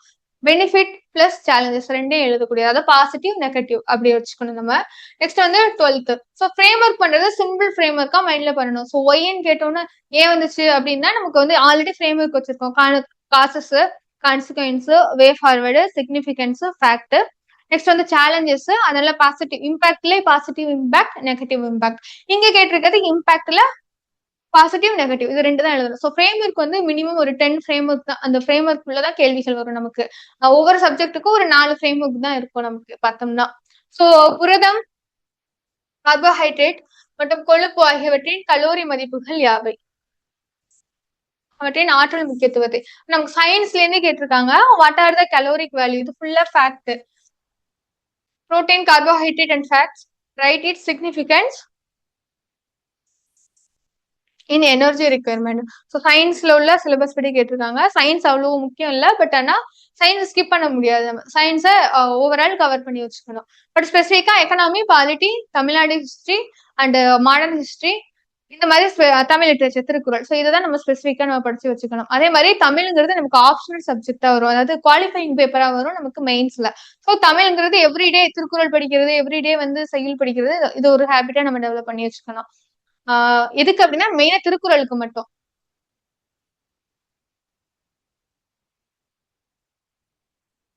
Next question number 13. உங்கள் சமையலறை தோட்டத்தில் சிறிய நிலையில் கரிம உரம் எவ்வாறு தயாரிக்கலாம்? இதெல்லாம் நார்மலா general question. How will you prepare small scale organic compost for your kitchen gardening? இது வந்து ஜென்ரலா நமக்கே எழுதிடலாம், இது படிச்சு எழுதணும்னு அவசியம் கிடையாது. நெக்ஸ்ட் வந்து 14. மனிதர்களை மையப்படுத்திய பாதுகாப்பு தீர்வுகளுக்கான செயற்கை நுண்ணறிவு திறனானது பங்களிப்பு எழுதுக. ஸோ ஏஐ கொஸ்டின் 2வது தடவை ரிப்பீட் பண்ணியிருக்காங்க. ஸோ இப்போ AI current affairs. So AI வந்து கரண்ட் அஃபேர்ஸ்ல இருக்கனால எந்த சிலபஸ்ல வேணாலும் நமக்கு ஃபிளிப் பண்ணி கேட்டுருவாங்க. ஸோ ஏஐ எப்படி கவர்னன்ஸ்ல வருது, ஏஐ எப்படி அட்மினிஸ்ட்ரேஷன்ல யூஸ் ஆகுது, ஏஐ எப்படி இந்த ஸ்கீமுக்கு யூஸ் ஆகுது, ஏஐ எப்படி உமன் எம்பவர் பண்ணுது, ஏஐ எப்படி சோஷியல் இஷ்யூ வந்து தடுக்குது, இந்த மாதிரி எங்க வேணாலும் போடலாம். ஏன்னா ஏஐ வந்து இப்ப நமக்கு ஃபுல் ஃபிளஜ்டா வருது. அதனால ஸோ ஏஐ பத்தி நம்ம ஸ்பெசிஃபிக்கா படிச்சு வச்சுக்கணும். Explain the role of AI for human center safety solution. இதை பத்தி விளக்க சொல்லியிருக்காங்க. ஸோ அது எப்படி பெனிஃபிட்டா இருக்குமா இல்ல சேலஞ்சிங்கா இருக்குமா, வே ஃபார்வர்ட் என்ன, அதை பத்தி எழுதணும். Next question number 15. அன்றாட வாழ்க்கையில் பசுமை வேதியியலின் பங்களிப்பு ஸோ பற்றி விவாதிக்க. ஸோ டிஸ்கஸ் பண்ண சொல்லியிருக்காங்க. டிஸ்கஸ்னா பாசிட்டிவ் பிளஸ் நெகட்டிவ் ரெண்டுமே எழுதணும். இந்த கான்ட்ரிபியூஷன் நமக்கு என்ன ரோல், ஸோ ரோல் என்ன, ஸோ என்ன வார்த்தை கேட்டாலும் ஒரு ஸ்பெசிபிக் லைன் மட்டும் நம்ம மைண்ட்ல வச்சுக்கணும். ஸோ அதுக்கேற்ற மாதிரி அந்த கொஸ்டின் நமக்கு ஈஸியா அண்டர்ஸ்டாண்ட் பண்ணிக்கிறதுக்கு. So role of green chemistry in day to day life. So சயின்ஸ்ல இருந்து நம்ம கேட்டிருக்காங்க. Next section B 15 marks. நமக்கு வந்து 5 கொஸ்டின் கேட்டு நம்ம 4 கொஸ்டின் எழுதணும். Science questions. ஸோ அமிலம் மற்றும் காரங்கள். சயின்ஸை பொறுத்த வரைக்கும் நம்ம 6th to 10th Tamil Nadu text book SCRT நம்ம தெளிவா வச்சுக்கணும். டைம் வந்து இருக்கிற டைம்ல எவ்வளவு முடியுமோ அதுக்கு ப்ரிப்பேர் பண்ணி வச்சுக்கணும் சயின்ஸ். அமிலம் மற்றும் காரங்கள் என்றால் என்ன, இயற்கையாக உள்ள அமிலங்கள் சிலவற்றை எழுதுக. ஸோ லிஸ்ட் அவுட் பண்ண சொல்லியிருக்காங்க. அவற்றோட யூஸ் என்ன. What are called acid and bases. அதாவது 7க்கு கீழே வந்தா ஒண்ணு, 7க்கு மேல வந்தா ஒண்ணு. ஸோ வந்து bases acid. Mention some naturally occurring acid. நம்மளால இது எழுதலாம், citric acid, tartaric acid, lactic acid. So இதெல்லாம் நம்ம சொல்லலாம். So and give uses of acid. Acid எப்படி பயன்படுது. அதுக்கு அடுத்ததான் கொஸ்டின் நம்பர் 7. நிறைய வந்து சயின்ஸ் அப்ளிகேஷன் பேஸ்ட் தான் கேட்பாங்க. ஏஐ அப்ளிகேஷன் அது மாதிரி சயின்ஸ்ல ஒரு விஷயம் இருக்குன்னா அது எப்படி ஹியூமன் லைஃப்ல எவ்ரிடே லைஃப்ல அப்ளிகேஷன் ஆகுது, அப்ளை ஆகுது. ஸோ அதை பத்தி தான் கேட்பாங்க நமக்கு. நெக்ஸ்ட் ஆர்டரி இண்டைசஸ் பற்றி விரிவாகவும் எடுத்துக்காட்டுடன் விவரிக்கும். Explain the detail about artery indices with example. So எக்ஸாம்பிளோட நமக்கு கேட்கறாங்க. எக்ஸ்பிளைன் டீடைலா நமக்கு கொடுக்கணும். Next question number 18. டிஜிட்டல் கண்டுபிடிப்பு தொழில்நுட்பம் இந்திய விவசாயத்தை எப்படி மாற்றுகிறது. ஸோ அக்ரிகல்ச்சர் நமக்கு கீவேர்டு, சிலபஸ்ல இருக்கக்கூடிய keyword. So how is digital innovation. So நமக்கு நார்மலா கொஸ்டின் பார்த்தோம்னா why, how, what. Explain, discuss, evaluate. அதே மாதிரி இன்னொரு டைப் எலாபரேட், எனுமரேட். அதுக்கடுத்த challenges, benefits, advantages, significance. So இந்த மாதிரி தான் நமக்கு கேட்பாங்க. இப்போ வந்து நமக்கு how is digital innovation technology transferring Indian agriculture. So டிஜிட்டலா கொண்டு வரது எப்படி இந்தியன் அக்ரிகல்ச்சர்ல சேஞ்சஸ் கொண்டு வருது. ஸோ டிஜிட்டலா நம்ம ஏஐ கொண்டு வருது, ட்ரிப் இரிகேஷன். ஸோ ஒரு ஸ்கீம்ல பிஎம் கிஷான்ல வந்து டைரக்ட் பெனிஃபிட் ட்ரான்ஸ்ஃபர். ஸோ அக்கௌண்ட்க்கு வந்து அமௌண்ட் கிரெடிட் பண்றது. ஸோ இந்த மாதிரி அக்ரிகல்ச்சர் ஃபீல்டுல அக்ரிகல்ச்சர்னா நமக்கு விவசாயம், இன்னொன்னு கால்நடைகள், அதே மாதிரி கோழி வளர்ப்பு, ஃபிஷரிஸ் ஆல்சோ அக்ரிகல்ச்சருக்குள்ள வர்றதுதான். ஸோ அக்ரிகல்ச்சர்னா இது எல்லாத்துலயுமே நம்ம வந்து ஃபோக்கஸ் பண்ணி எழுதணும். Next question number 19. குவாண்டம் நானோ அமைப்புகள் என்பவை யாவை, அவற்றை உருவாக்கும் முறையை சுருக்கமாக விவரிக்க. What are the quantum nano structure. So சயின்ஸ்ல நமக்கு கரண்ட் அஃபேர்ஸ்ல வரக்கூடிய topic quantum nano structure. Give a brief description about the fabrication. So நமக்கு கரண்ட் அஃபேர்ஸ்ல இருந்து கேட்டிருக்காங்க. Next question number 20. நெகிழி என்றால் என்ன. ஸோ வாட் இஸ் பிளாஸ்டிக், அதோட டைப். அதுக்கடுத்துதான் நெகிழி சுற்றுச்சூழலுக்கு. ஸோ சேலஞ்சஸ், அது ஏன் வந்து சேலஞ்சஸா இருக்கு, இதை பத்தி நம்ம கேட்டிருக்காங்க. இது வந்து நமக்கு என்விரான்மெண்டல், ரெண்டு சயின்ஸ் ரெண்டுமே ஒரு integrated topic. Next section A 10 mark. So 3 question கேட்டு நமக்கு 2 கொஸ்டின் எழுதணும். இப்ப 3 கொஸ்டினா 2 நம்ம சூஸ் பண்ற மாதிரி வரும். So Tamil history. தமிழக அரசியல் கட்சிகளின் தோற்றமும் வளர்ச்சியும் பற்றி தொகுப்புரைக. சோ அரசியல் கட்சி. சோ பொலிட்டிக்கல் பார்ட்டியே எகைன் பாக்குறோம். இதுக்கு முன்னாடி 2 பொலிட்டிக்கல் பார்ட்டி பார்த்தோம். அதே மாதிரி ஜஸ்டிஸ் பார்ட்டி, அந்த சிலபஸ் கீவேர்டு அதை பார்த்தோம். இப்ப வந்து தமிழகத்துல பொலிட்டிக்கல் பார்ட்டி கட்சி வந்து எப்படி தோன்றுது, அதே மாதிரி நம்ம பார்த்தோம் பொலிட்டிக்கல் பார்ட்டிக்கு எப்படி ரெகனைஸ் பண்றாங்க, ரோல் எப்படி இருக்கு, டிஃப்ரெண்ட் என்ன இருக்கு. சோ பொலிட்டிக்கல் பார்ட்டி எல்லா 360 டிகிரியும் நம்ம தெரிஞ்சு வச்சுக்கணும்.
இப்ப கேக்குதா?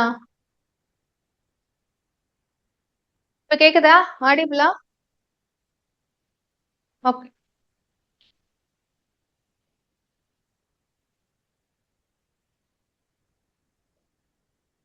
ஸோ இதுதான் நமக்கு பேப்பர் 2ல கேட்டிருக்க கேள்விகள்.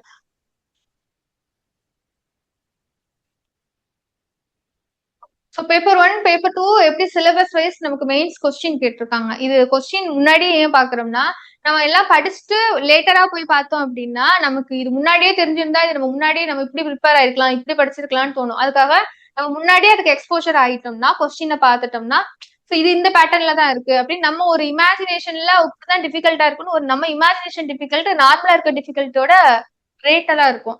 ஸோ அப்ப என்னன்னா முன்னாடி இதுதான் லெவல் அப்படின்னு தெரிஞ்சுச்சுன்னா நமக்கு லேட்டர் ப்ரிப்பரேஷன் ஈஸியர் ஆகுறதுக்கு தான்.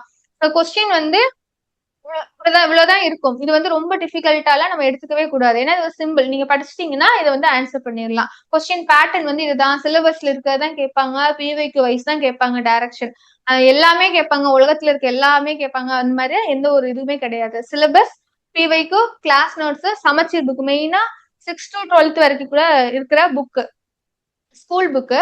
அந்த ஸ்கூல் புக்லயுமே எல்லா டாபிக்கும் படிக்கணும் இல்ல, நமக்கு சிலபஸ்ல வரக்கூடிய டாபிக் மட்டும் கவர் பண்ணா போதும். அதை நம்ம ப்ரொடக்டிவா எவ்ரிடே கன்சிஸ்டன்டா படிச்சு அதை நம்ம கரெக்டா ப்ராக்டிஸ் பண்ணி கரெக்டா நம்ம எழுதி பார்த்தோம் அப்படின்னா அதுவே போதும் எக்ஸாம் பாஸ் பண்றதுக்கு. இதை விட்டுட்டு நம்ம பாதியில படிக்கும் போதே கொஞ்ச நாள் தொடர்ந்து படிச்சுட்டு என்னடா நமக்கு டெஸ்ட்ல ரிசல்ட் வரல அப்படிலாம் நம்ம நினைச்சிட்டு ஃபீல் பண்ணணும்னா எந்த ஒரு அவசியமும் கிடையாது. ஏன்னா இது ப்ராசஸ் தான். எவ்ரிடே நம்ம ப்ராசஸ் மட்டும் தான் ஃபோக்கஸ் பண்ணணும். நமக்கு உடனே ஒரு வாரம் படிச்சுட்டு ஒரு டெஸ்ட் எழுதிட்டு நான் 100 out of 100 வாங்க போறேன், 200 out of 200 வாங்க போறேன்னு நினைக்கிறது சரிதான். பட் அந்த ரிசல்ட் வந்து இம்மீடியட்டா எல்லாருக்குமே வராது. ஏன்னா நீங்க 200 கொஸ்டினுக்கு 150+ கொஸ்டின் கரெக்டா போட்டாலே போதும் குரூப் 1 ப்ரிலிம்ஸ் கிளியர் பண்ண. இப்ப நம்ம என்ன பண்ணுவோம், நிறைய பேர் 200க்கு 200 கொஸ்டின் கரெக்டா போடணும், அதெல்லாம் தேவையில்லை, 150 கொஸ்டின் போட்டா போதும். சோ நமக்கு இதுதான் ஆக்சுவல் ரியாலிட்டி நம்ம தெரிஞ்சுக்கணும். அந்த ரியாலிட்டிக்குள்ளதான் நம்ம படிக்கணும். நம்ம ஏன்னா நம்ம ஓவரா வந்து நம்ம எக்ஸ்பெக்டேஷன் வச்சு நம்ம வந்து அது ஒண்ணு நம்ம அச்சீவ் பண்ற இடத்துல இருந்தா கூட நம்ம அச்சீவ் தான் பண்றவங்க கூட நம்ம ஃபீல் பண்ணணும் தெரியாமலே நம்ம என்ன பண்ணணும் விட்டுட்டு போயிருவாங்க நிறைய பேரு. சோ அதனால நம்ம இந்த லெவல்ல இருக்கோம், இதுதான் வந்து ரியாலிட்டி. 150+ கொஸ்டின் போட்டா போதும், கரெக்டா 145 போட்டாலே போதும் குரூப் 1க்கு. சோ இந்த ரியாலிட்டி நம்ம தெரிஞ்சுட்டு அதுக்கேற்ற மாதிரி படிக்கணும். அதே மாதிரி கன்சிஸ்டன்டா படிக்கணும்.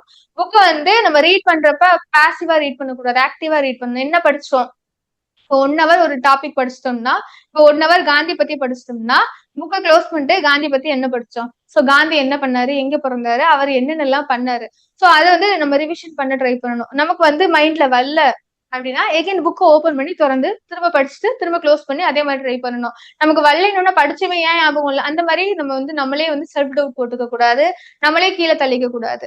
சோ இதை வந்து தெரியலாட்டி புக் ஓபன் பண்ணி எகைன் பார்த்து படிச்சுட்டு ஞாபகத்துல வச்சுக்கணும். சோ இந்த ப்ராசஸ் தான் எல்லா டைமும் கண்டினியூ ஆகும். நெக்ஸ்ட் வீக்லி டெஸ்ட் அட்டன் பண்ணணும். ஸோ நமக்கு வந்து வீக்லி டெஸ்ட் இருக்கும். என்ன போர்ஷன் எடுத்துறோமோ அதுக்கான வீக்லி டெஸ்ட் இருக்கும்.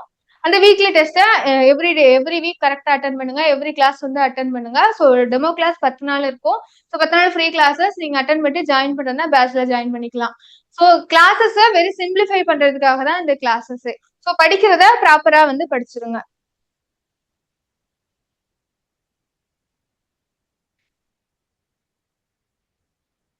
அதுக்காக டவுட் இருக்கா, டவுட் இருந்தா கேளுங்க. இன்னும் 10 minutes இருக்கு.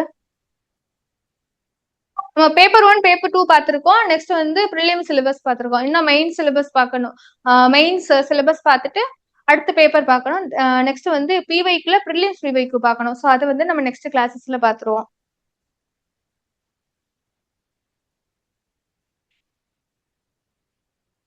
அதுக்காக டவுட் இருந்தா கேளுங்க.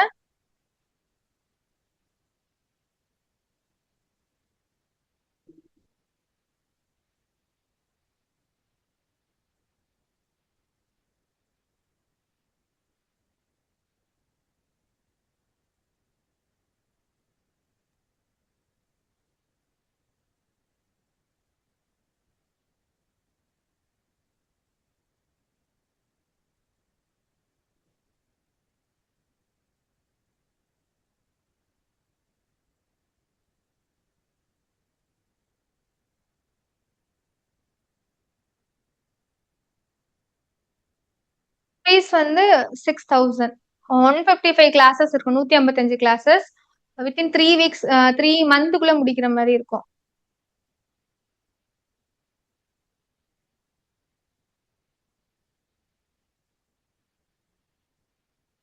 மெயின்ஸ் ஆன்சர் ரைட்டிங் கிளாஸ்ல ப்ராக்டிஸ் கொடுத்துருவோம். எப்படி வந்து ஃப்ரேம் ஒர்க் இருக்கு, எப்படி எழுதணும்னு சொல்லி கிளாஸ்லயே வந்து ப்ராக்டிஸ் தான். ஸோ பார்ட்லயே வந்து நம்ம டெஸ்ட் எழுதி பாக்குற மாதிரி இருக்கும் ப்ராக்டிசஸ். மெயின்ஸ் எந்த மாதிரி அப்ரோச் பண்ணணும், ஸோ அந்த டீட்டெயிலுமே வந்து கிளாஸ்லயே வந்து நம்ம சொல்லிடுவோம்.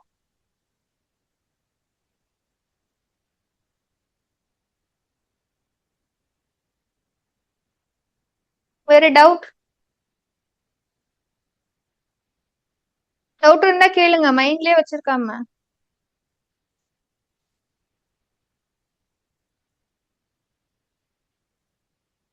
மெயின்ஸ் வந்து டெஸ்ட் சீரிஸ் தனியா ப்ரொவைட் பண்றதா, அது வந்து தனியா நம்ம மெயின் டெஸ்ட் சீரிஸ் வந்து சொல்லுவோம். இப்போ இது வந்து ப்ரிலிம் டெஸ்ட் சீரிஸ் பிளஸ் வந்து கிளாஸ் இருக்கும். கிளாஸ்ல ப்ரிலிம்ஸ்க்கும் மெயின்ஸ் தான். மெயின்ஸ்க்கான அப்ரோச் எப்படி இருக்கும், மெயின்ஸ் வந்து எப்படி எழுதணும் கிளாஸ்லயே இருக்கும். மெயின் டெஸ்ட் சீரிஸ் லேட்டரா வந்து ப்ரொவைட் பண்ணுவோம். கிளாஸ்லாம் முடிஞ்சிச்சுன்னா லேட்டரா ப்ரொவைட் ஆகும். அது வந்து இந்த பேட்சோட இன்க்ளூட்ல தனி செப்பரேட் பேட்சா வரும் மெயின்ஸ் டெஸ்ட் சீரிஸ்ங்கிறது. ஸோ அது 1-to-1 மெண்டர்ல வரும். மேத்ஸ் இன்க்ளூடட் தான். ரூபா மேத்ஸ் வந்து included.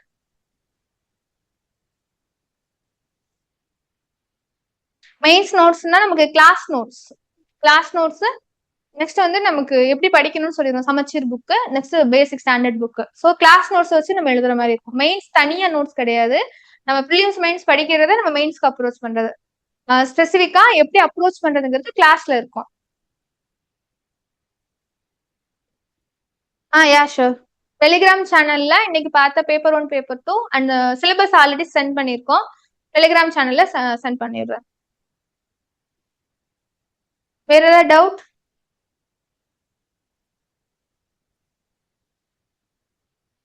Thank you. Janani thank you.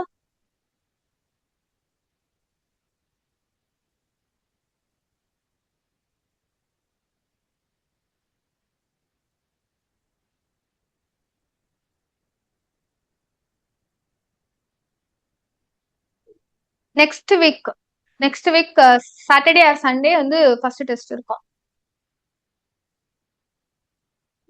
Quality test இருக்கும். Okay, thank you. Current affairs YouTube channel study with Dharshini. So monthly magazine வந்து நீங்க அதை பார்த்துக்கலாம். டெய்லி கிளாஸஸ் பார்த்து நீங்க அதை நோட்ஸ் எடுத்தாலே போதும். இது வந்து கரண்ட் அஃபேர்ஸ் இன்க்ளூடட் கிடையாது. பட் ரெகுலரா கரண்ட் அஃபேர்ஸ் தனியா அப்டேட் பண்ணிக்கணும் ஓனா. ஏன்னா கரண்ட் அஃபேர்ஸ் வந்து நம்ம 3 மந்த்ல கவர் பண்ண முடியாது இல்ல, ஏன்னா 1 இயர் நம்ம கவர் பண்ற மாதிரி இருக்கும். கரண்ட் அஃபேர்ஸ் வந்து நமக்கு ரெகுலரா நீங்க அப்டேட் பண்ணிக்கிற மாதிரி இருக்கும் ஸ்டூடெண்ட். பட் ஆனா எப்படி படிக்கணும்னு சொல்லிடுவோம். Study with Darshini YouTube channel, அந்த சேனல்லே வந்து ஃபாலோ பண்ணுங்க போதும் கரண்ட் அஃபேர்ஸ்க்கு. ஓகே.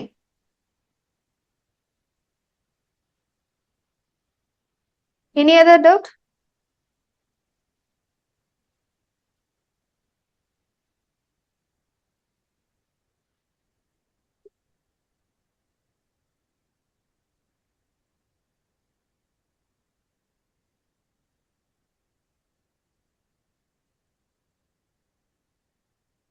வேற எதுவும் டவுட் இருக்கா? கேளுங்க.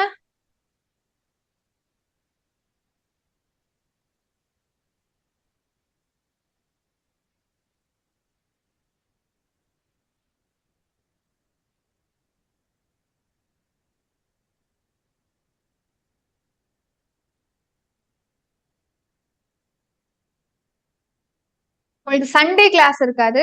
சாட்டர்டே வந்து உங்களுக்கு கண்டிப்பா மண்டே டு ஃப்ரைடே கிளாஸ் இருக்கும். சாட்டர்டேங்கிறது நமக்கு இதுல முடிக்கல அப்படின்னு நமக்கு சிலபஸ் ரொம்ப சீக்கிரம் கம்ப்ளீட் பண்ணா சாட்டர்டேயும் கிளாஸ் இருக்கும். சாட்டர்டே வந்து இருக்கலாம் இல்லாமல் இருக்கலாம். பட் ஆனா Monday to Friday compulsory class இருக்கும். நெக்ஸ்ட் வீக்ல இருந்து அதாவது நமக்கு ஜூன் 10ல இருந்து 2 கிளாஸ் இருக்கும். 4 ஹவர்ஸ் கிளாஸ் இருக்கும். அங்க எங்கேயாவது லேக் ஆனிச்சுன்னா நமக்கு சாட்டர்டே கிளாஸ் வச்சு முடிக்கிற மாதிரி இருக்கும். சண்டே வந்து டெஸ்ட் தான் உங்களுக்கு. சாட்டர்டே லீவா இருந்தா சாட்டர்டே டெஸ்ட் இருக்கும். நார்மலா சண்டே டெஸ்ட், சாட்டர்டே வந்து கிளாஸஸ் இருக்கலாம். அந்த அப்டேட் பண்ணுவோம் நம்ம. ஓகே ஜனனி. வேற ஏதாவது டவுட் இருக்கா?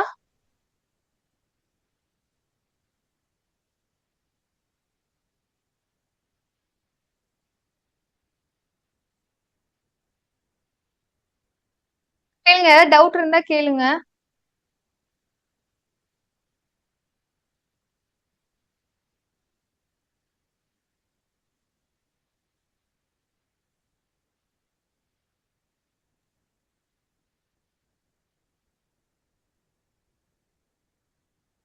எனி அதர் டவுட் இருந்தா கேளுங்க, மைண்ட்லயே வச்சுக்காம. Okay. Class timing first 10 to 12 first ஸ்லாட்டா இருக்கும். நெக்ஸ்ட் வந்து 12:30 to 2:30 செகண்ட் ஸ்லாட்டா இருக்கும். 4 ஹவர்ஸ் கிளாஸஸ். டைமிங் ஓகேவா? ஓகே. நெக்ஸ்ட் வேற ஏதாவது டவுட்?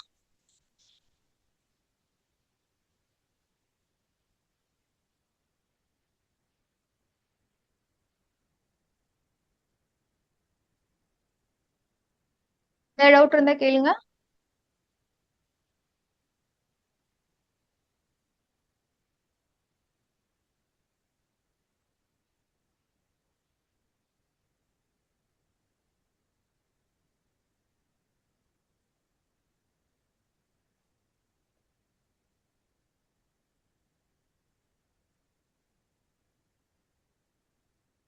டவுட் யாருக்கும் இருக்கா? சிலபஸ் வந்து பை ஹார்ட் பண்ணிருங்க. குரூப் ஒன் வந்து சின்சியரா நம்ம படிக்கணும். அப்ப சின்சியரா இருக்கணும்னா நம்ம வந்து சிலபஸை பை ஹார்ட் பண்ணிருங்க. Prelims plus mains. ஸோ ரிப்பீட்டேட்டிவா எகைன் எகைன் வந்து பார்த்துட்டே இருங்க சிலபஸ. சிலபஸ் பி வைக்கும் ரெண்டுமே எவ்ரிடே நம்ம வந்து அதை பார்த்து தான் படிக்கிற மாதிரி இருக்கணும்.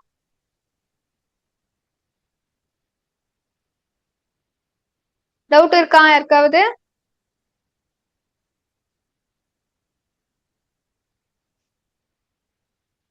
நம்ம காலைல பார்த்தோங்கல்ல மேக்ஸ், அதுலயே நம்ம டவுட்டான கொஸ்டின்ஸ் நம்ம பார்க்கணும். ஜனனி வாய்ஸ் அன்மியூட் பண்ணு. வாய்ஸ் ஜனனி அன்மியூட் பண்ணு.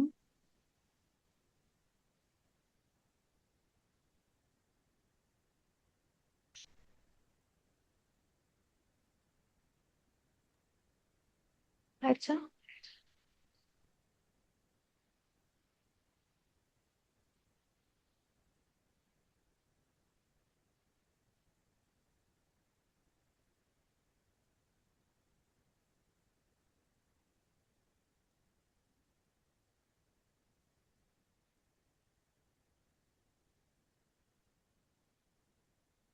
ஓகேவா?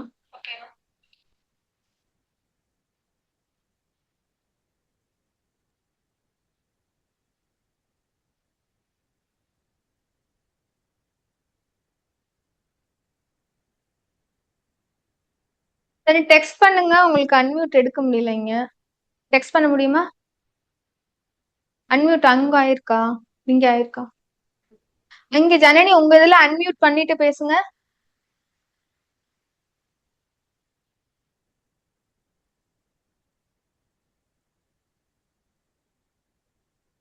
பைலிங்குவல் ரூபா, தமிழ் அண்ட் இங்கிலீஷ் ரெண்டுமே இருக்கும்.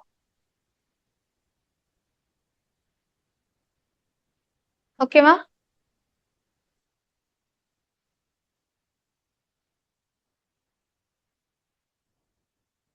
Okay, thank you. ஜனனி உங்களுக்கு அன்மியூட் ஆகுதா?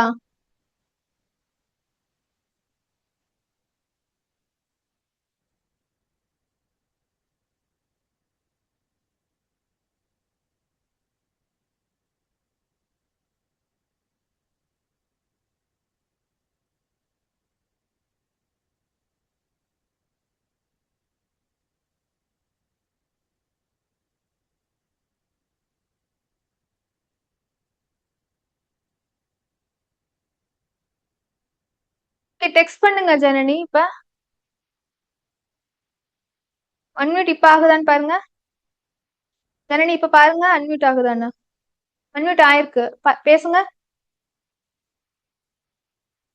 டிஸ்கஷன் டெஸ்ட் ஒன்லி டெஸ்ட் இருக்கும். அந்த கிளாஸஸ்க்குள்ள டெஸ்ட் வந்து அந்த வீக்லி இருக்கும். டிஸ்கஷன் வந்து இருக்காது.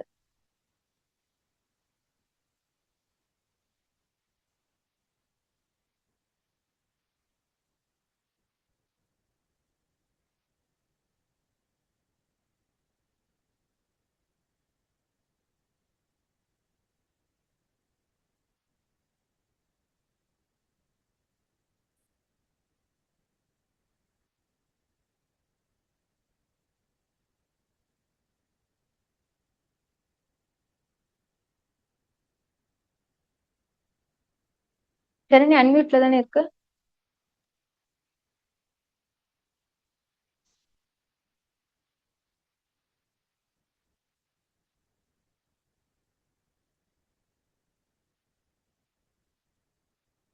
ஜனனி உங்களுக்கு அன்மியூட்ல தான் இருக்கு. நீங்க பேசணும்னா பேசலாம். உங்க வால்யூம் இருக்கா?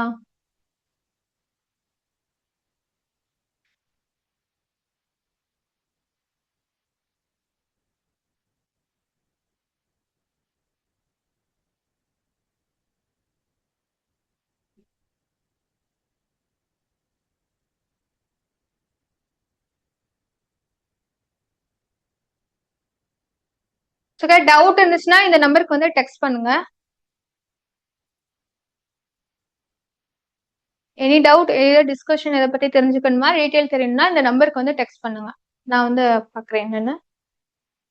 ஜனனி பேசுறாங்களா, எனக்கு கேட்கலையா?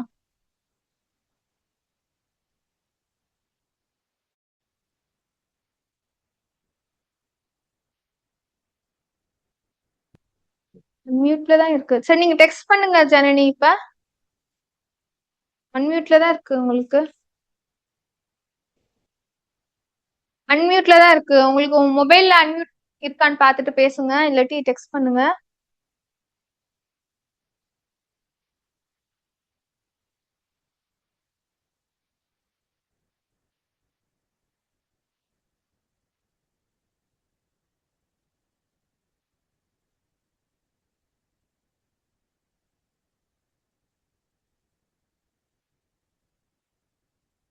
அன்மியூட்ல தானே இருக்கு, உங்க பேசலாம்ல. ஸ்பீக் பேசுறாங்க, எனக்கு கேட்கலன்னு சொல்றாங்களே.